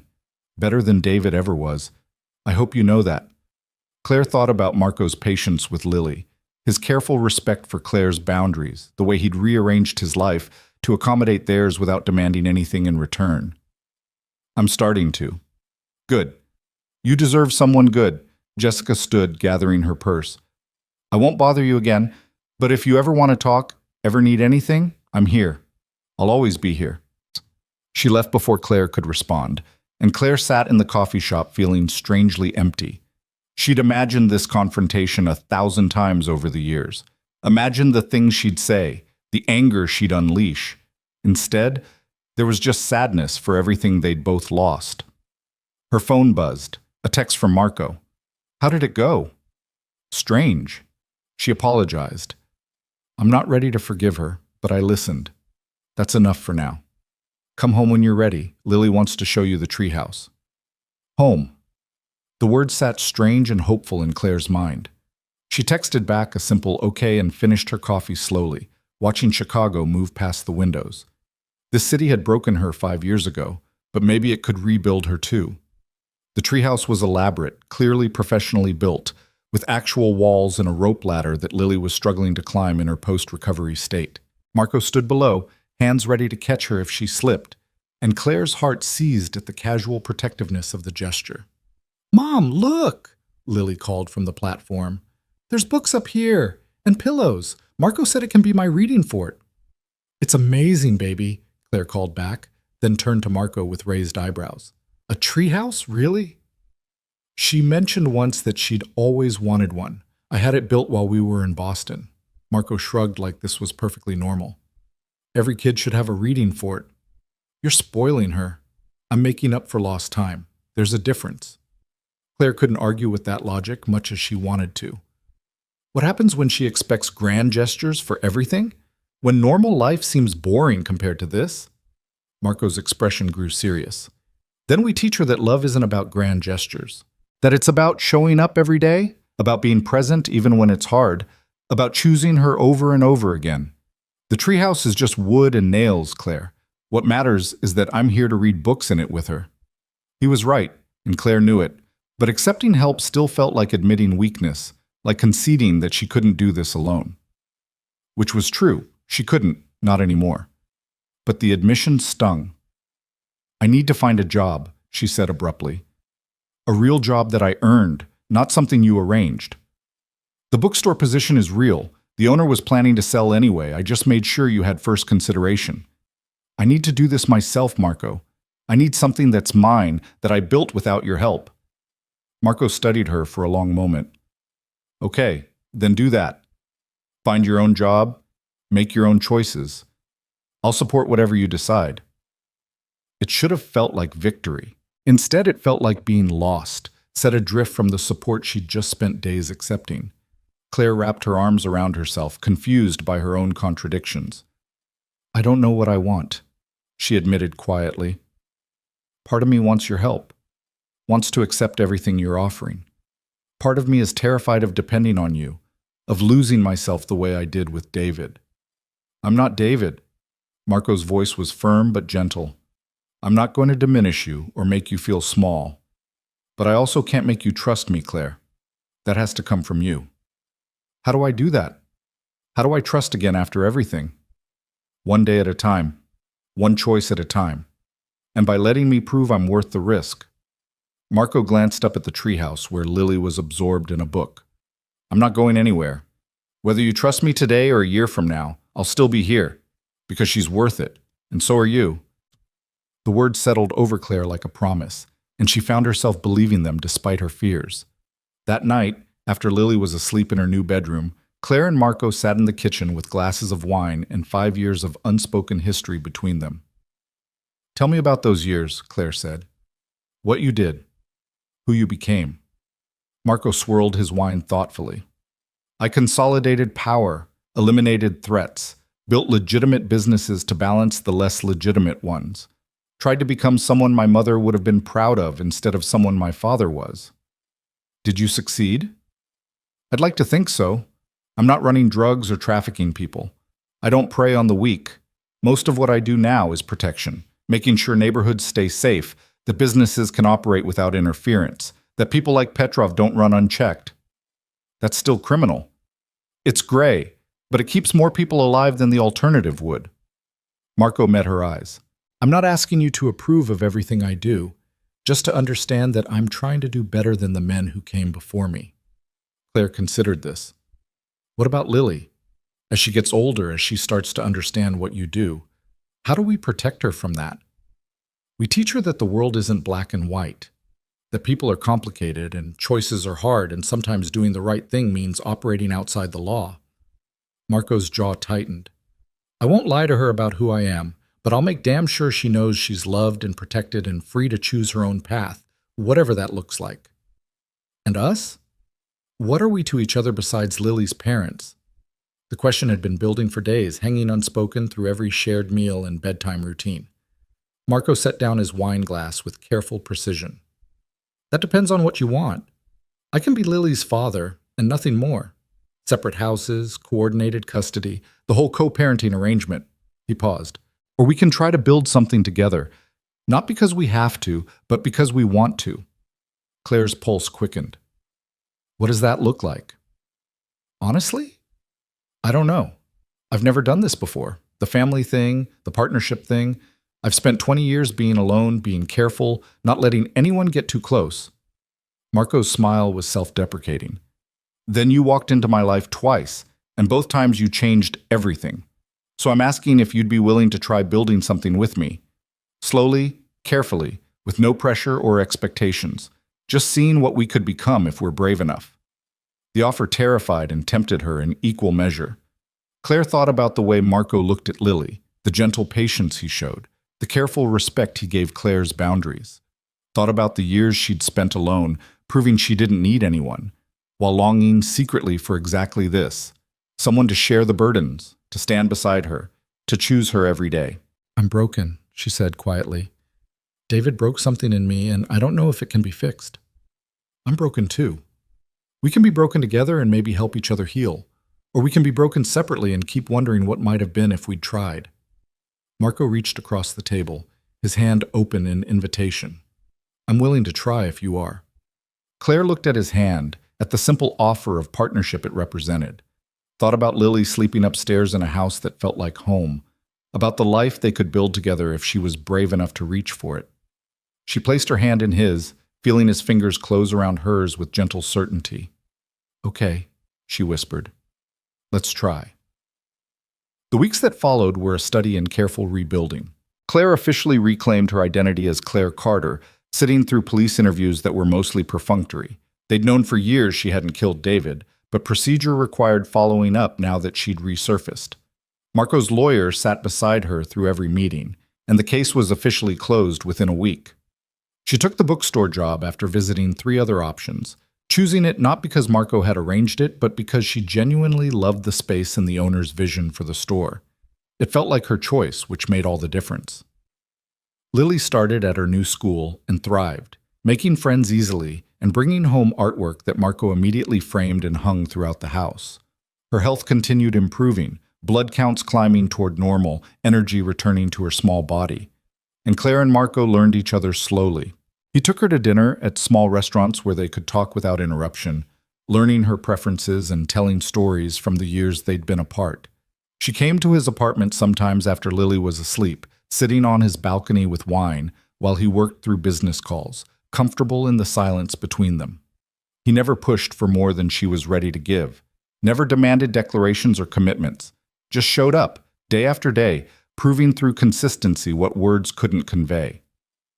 Until the night Claire showed up at his door at 11 o'clock, still dressed from the bookstore, her eyes bright with something that looked like decision. I want to try, she said when he opened the door. Really try. Not just co-parenting or casual dating, but actually building something together. I'm scared and I don't know if I'll be any good at this, but I want to try. Marco pulled her inside, closing the door behind her. What changed? I realized I've been so focused on not making the same mistakes I made with David that I was making a different mistake, holding back from something good, because I was afraid of getting hurt again. Claire moved closer to him, close enough to feel his warmth. You're not David. You've proven that 100 times over, and I'm tired of letting fear make my choices. Claire, his voice was rough with emotion. I'm not asking for promises or guarantees. I just want to stop pretending that what's happening between us is only about Lily. It's about us too, about what we could become if we're honest about wanting each other. Marco's hand came up to cup her face, his thumb tracing her cheekbone with reverent gentleness. I've wanted you since the moment I pulled you into that doorway 5 years ago. I've spent all this time trying to be patient, to give you space, to prove I'm worth the risk. But Claire, if you're asking what I want everything. You, Lily, a life we build together, all of it. Then take it, Claire whispered. Take me. Show me what it looks like when someone chooses me because they want to, not because they have to. Marco kissed her then, deep and slow and full of 5 years of longing. Claire melted into him, her hands fisting in his shirt, and felt something inside her chest finally unlock. This was what she'd been afraid of, this overwhelming feeling of safety and desire tangled together, the terrifying vulnerability of letting someone in completely. But Marco held her like she was precious, kissed her like she was worth everything, and Claire let herself believe that maybe, just maybe, this time would be different. They moved to his bedroom slowly, between kisses and quiet words, and when they came together, it felt like coming home. Marco was patient and thorough and devastating, taking her apart with careful precision and putting her back together better than before. And afterward, lying tangled in his sheets with his arms around her, Claire felt more herself than she had in years. "Stay," Marco said against her hair. "Tonight and every night after. Move in with me, you and Lily. Let me wake up with you every morning and come home to you every night. Let me build the life I should have offered you 5 years ago." Claire thought about the house in Lincoln Park, beautiful, but still somehow separate. Thought about this apartment, about Marco's space becoming their space, about Lily having both parents under one roof. What about Lily? We should probably ease her into this, not just spring it on her that we're together now. Lily's known for weeks that something was happening between us. Kids notice everything. Marco's smile was gentle against her temple. But we'll tell her together, explain that we care about each other and want to try being a family. If she needs time to adjust, we take it slow. But Claire, I'm done pretending that what I feel for you is casual. I love you. I've probably loved you since that first night. And I want you to stay. The words should have terrified her. Instead, they felt like permission to want what she'd been afraid to claim. "I love you too," she admitted, the word strange and right on her tongue. "I didn't want to, didn't trust it, but I do. I love you, Marco." He kissed her again, slow and sweet, and Claire surrendered to the truth that sometimes the scariest choice was also the right one.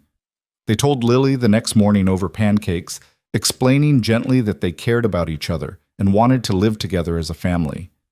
Lily looked between them with those serious dark eyes, considering. "Does this mean Marco's not just my dad? He's also your boyfriend?" she asked Claire. "Something like that," Claire agreed. "And we'd all live here together? If that's okay with you." Lily thought about this, then nodded firmly. "Okay, but I get to decorate my room how I want, with dinosaurs." Marco laughed, the sound full of relief and joy. "As many dinosaurs as you want, princess. It's a deal." And just like that, they became a family. Not perfect, not without complications, but real and honest and built on choices instead of obligations. Claire moved into Marco's apartment that week, transforming it from a bachelor's space into a home. Lily's dinosaurs colonized every surface.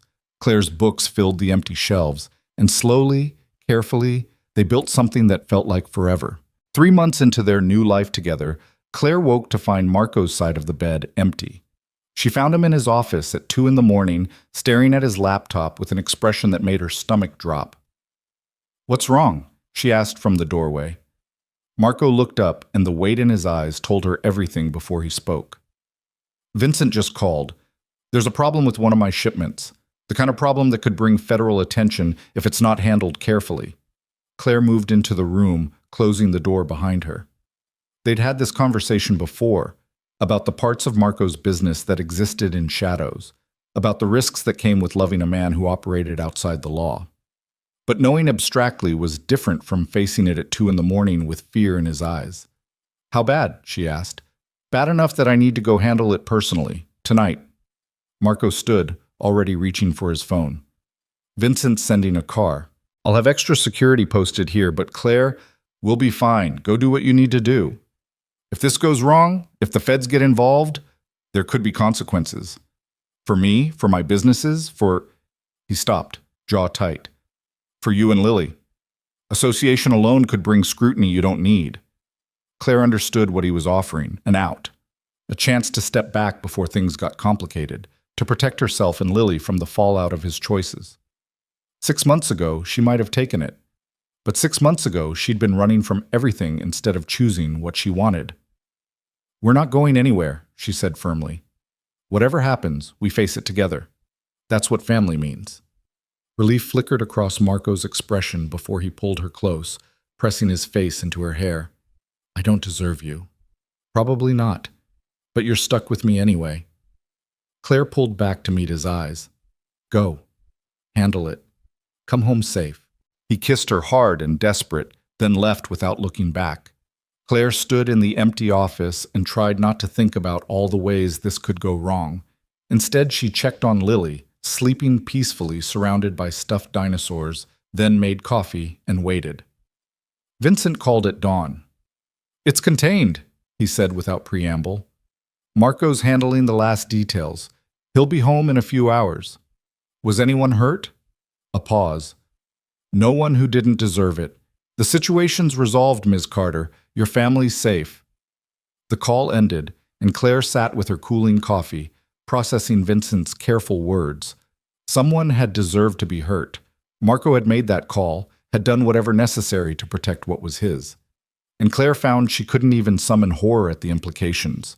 Only relief that he was safe, that they were all safe. Maybe that made her complicit. Maybe loving Marco meant accepting parts of him that existed in moral gray areas. But she'd spent 5 years trying to build a life from sanitized pieces, and it had been hollow. This messy, complicated truth felt more real than anything she'd had before. Marco came home as the sun was fully up, looking exhausted but unharmed. Lily was still asleep, and Claire met him in the kitchen with coffee and questions she didn't ask. He pulled her into his arms and just held her for long minutes, and she understood that whatever had happened in the dark hours of morning, it had cost him something. "It's over?" she asked quietly. "It's over. The problem's eliminated, and the feds won't find anything worth investigating." Marco's voice was rough with fatigue. "I'm sorry. I know this isn't the life you signed up for. I signed up for you, all of you, including the parts that scare me." Claire pulled back to look at him. "But Marco, I need to know, are we safe? Really safe? Or is this going to keep happening?" He was quiet for a long moment, and Claire saw him wrestling with honesty. "I'm working on transitioning fully legitimate. Most of my operations already are, but there are still pieces that exist in gray areas, relationships that can't be severed cleanly without creating more problems than they solve. It'll take time." "How much time?" "A year, maybe 2. I'm building exit strategies, but they have to be careful. People in my position don't just retire, they have to be smart about it." Marco's hand came up to cup her face. "I'm trying, Claire. I'm trying to become someone who doesn't keep you up at night worrying. But I need you to be patient with me." Claire thought about what that meant. 2 more years of nights like this, of wondering if he'd come home safe, of raising Lily in the shadow of his complicated world. It should have been too much to ask. Maybe it was. But when she looked at Marco, exhausted and honest and trying so hard to be better, she couldn't walk away. 2 years, she said. "But Marco, at the end of that, I need you to be done, completely done. Because Lily's getting older, and she's going to start asking questions, and I need to be able to tell her that her father made different choices. Can you do that?" "Yes." No hesitation, no hedging. 2 years, and I'm out. I promise. It was a promise that would reshape his entire life, Claire knew, but he offered it without flinching, and she believed he meant it. The months that followed tested that promise in ways neither of them anticipated. Marco threw himself into legitimizing his businesses with single-minded focus, selling off questionable operations and investing in clean ventures. It meant long hours and difficult negotiations and occasionally dangerous confrontations with people who didn't want him to leave.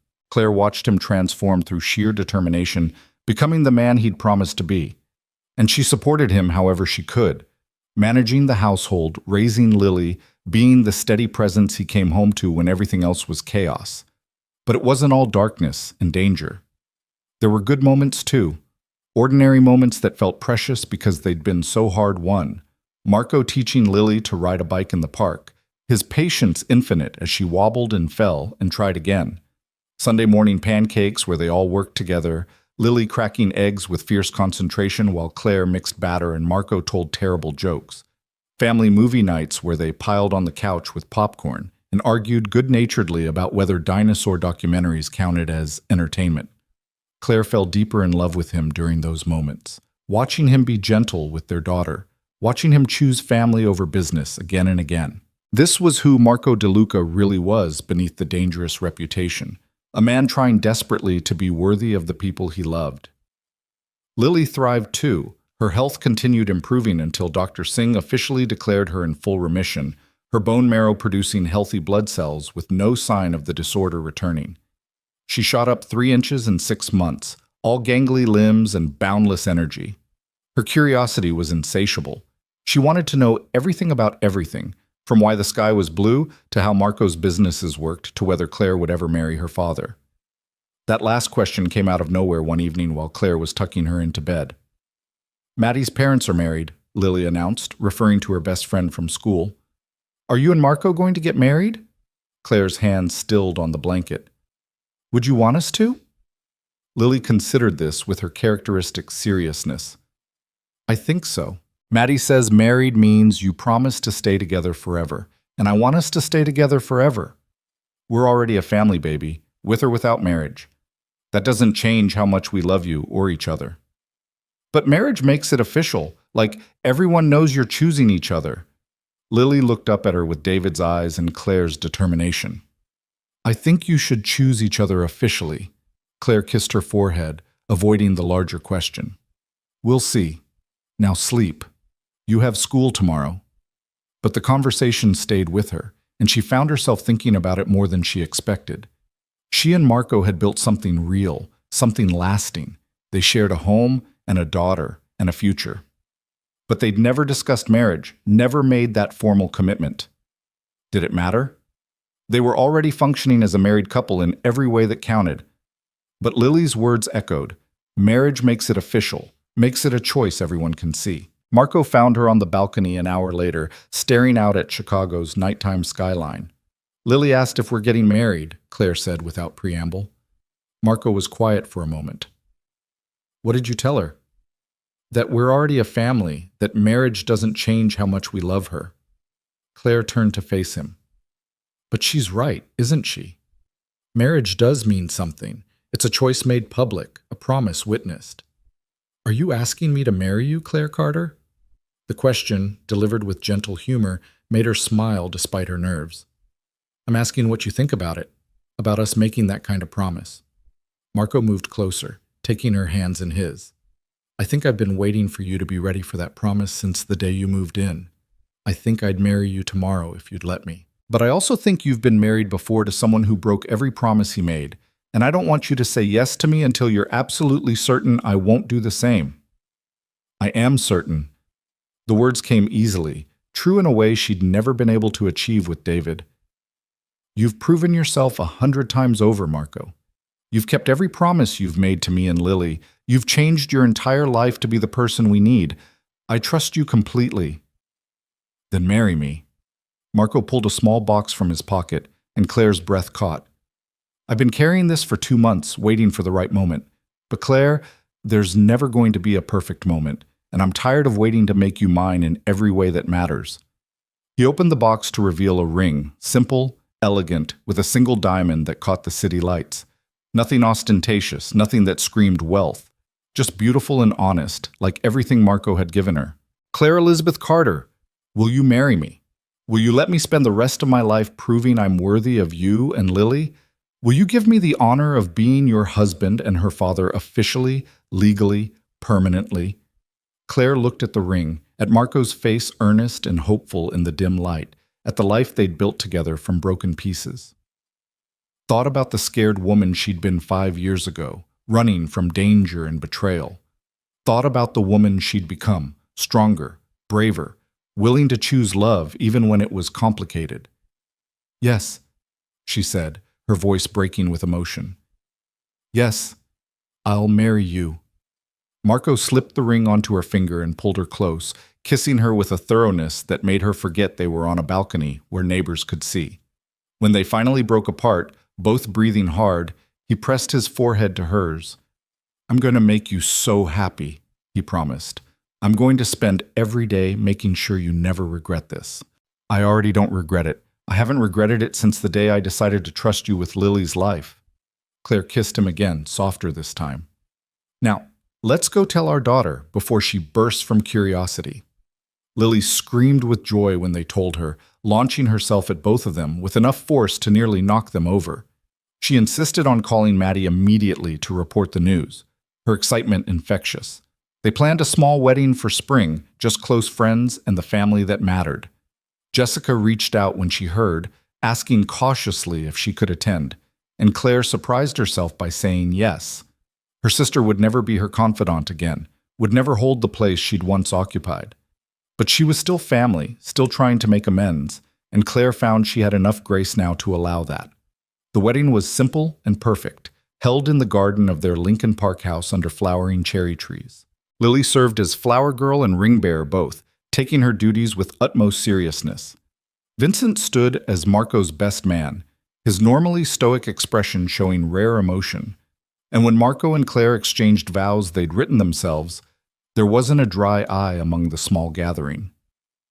"I promise to choose you every day," Claire said, her voice steady despite her tears. "To trust you with my fears and my hopes. To build a life with you that's honest and real, even when it's hard.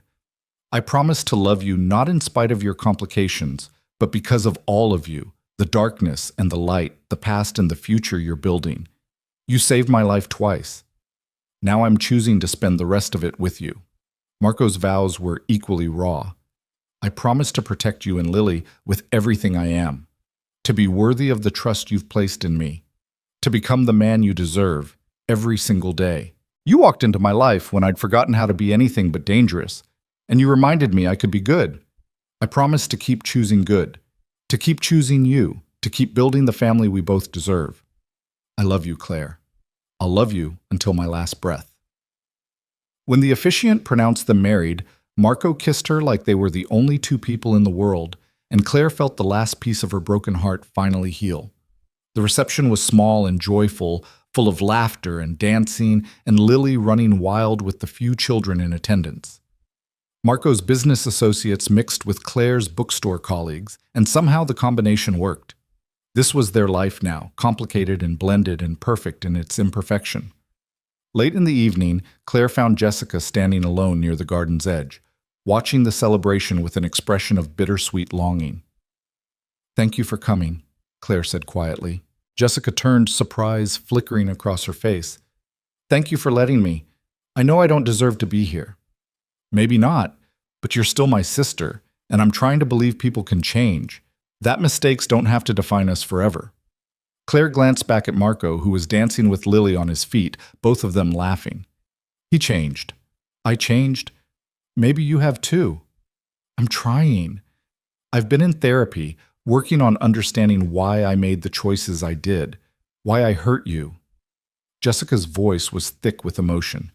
"I can't take it back, can't undo the damage, but I'm trying to be better." "That's all any of us can do." Claire surprised herself by reaching out, squeezing her sister's hand briefly. "I'm not ready to be close again, but I'm willing to let you try to earn back my trust. Slowly." Jessica nodded, tears spilling down her cheeks. "Slowly. I can do slowly. Thank you, Claire." After Jessica left, Claire rejoined her husband. The word still strange and wonderful on her tongue, and let him pull her into a dance. Lily had finally worn herself out and was asleep on Vincent's shoulder, the stoic security chief looking vaguely panicked at the responsibility of holding a sleeping child. "Happy?" Marco asked against her ear. "Deliriously." Claire looked up at him, at this man who'd saved her and loved her and chosen her every single day. "Although I have some news that might make you even happier." Something in her tone made Marco pull back, studying her face. "What kind of news?" "The kind that involves tiny clothes and sleepless nights, and Lily becoming a big sister in about 7 months. Marco's expression went through a rapid series of changes: shock, joy, wonder, and finally pure elation. "You're pregnant?" "Found out last week. I wanted to wait until after the wedding to tell you, make today about us. But yes, we're having a baby." Marco lifted her off her feet, spinning her around while Claire laughed and demanded he put her down before he made her dizzy. When he finally did, he kissed her with such tenderness it made her chest ache. "I love you," he said. "Both of you. All of you. Our whole complicated, beautiful family. I love you too. Even though you're about to find out what it's like to have a newborn and a 6-year-old simultaneously. Bring it on. I'm ready for anything as long as I have you." The months that followed were a blur of preparations and transformations. Marco finished the last of his business transitions, officially retiring from anything that existed in moral gray areas. He kept the restaurants, the real estate holdings, the import business that dealt exclusively in legal goods. Everything else was sold or shut down, and he walked away from that life without looking back. Claire watched him become fully legitimate with pride and relief. This was the man she'd needed him to be, the father Lily and their unborn child deserved. He'd kept his promise, had changed his entire world to build the life they'd committed to together. Lily was thrilled about the prospect of a sibling, though her enthusiasm was tempered by serious concerns about whether the baby would like dinosaurs as much as she did. Marco assured her solemnly that he would make sure the baby received proper dinosaur education, and Lily seemed satisfied with this plan. The pregnancy was easier than Claire's first had been, probably because she wasn't running from danger or hiding her identity or trying to survive alone. She had Marco beside her for every appointment, every milestone, every moment of fear or joy.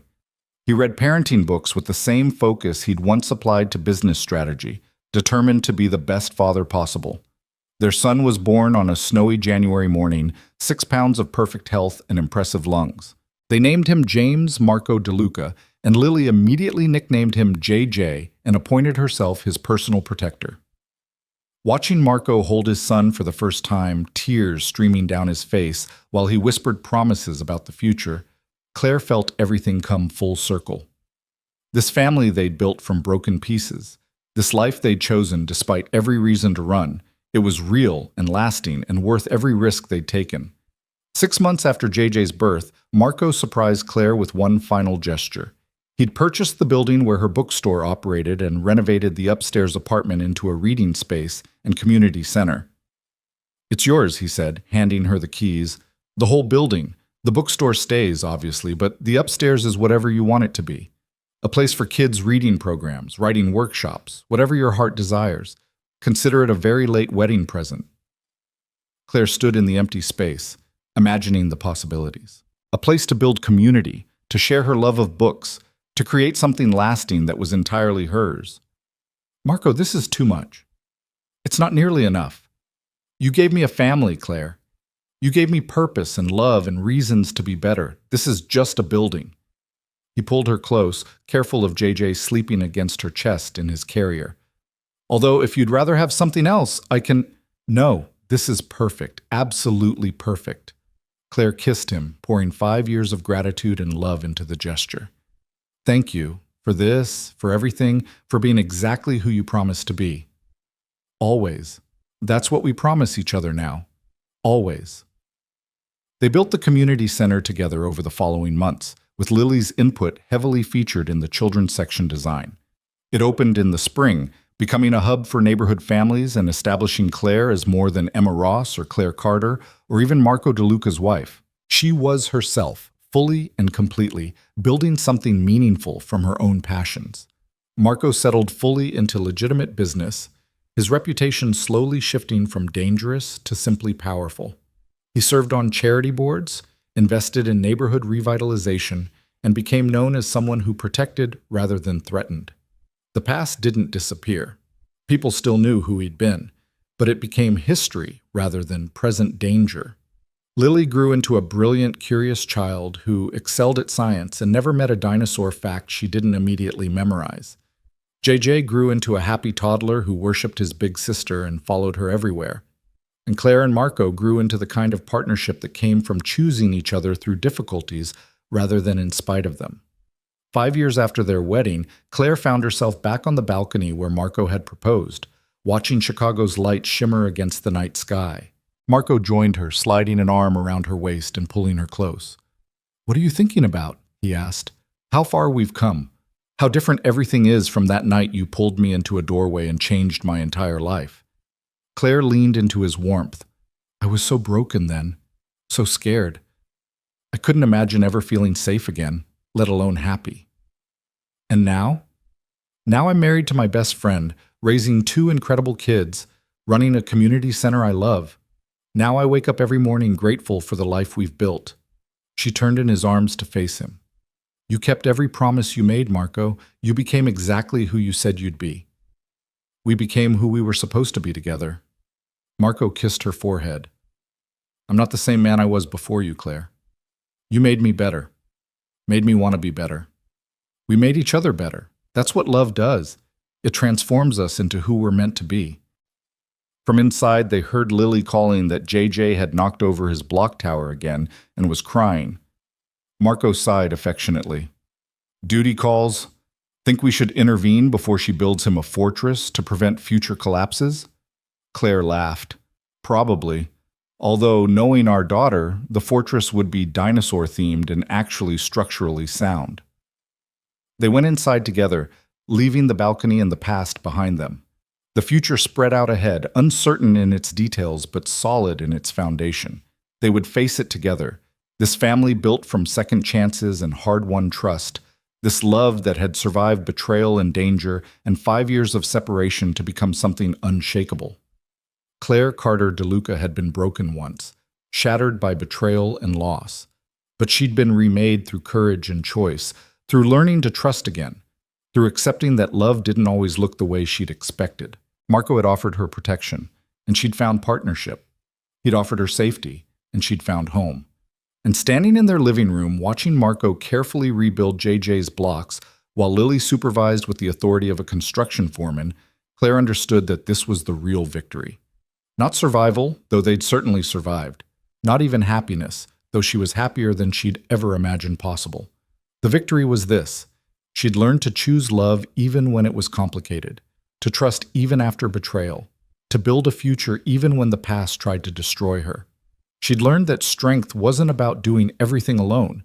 It was about knowing when to accept help, when to lean on others, when to let love in despite the risk. Marco caught her watching and smiled, that private smile reserved just for her. Claire smiled back, holding his gaze across their chaotic, beautiful living room. She'd signed divorce papers once, torn up a pregnancy test, and walked away from everything she'd known.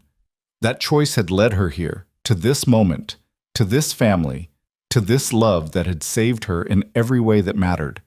And she would choose it all again. The fear, and the risk, and the leap of faith. Because on the other side was everything she'd never known she needed. A partner who chose her daily, children who filled her life with purpose, a future built on truth instead of lies.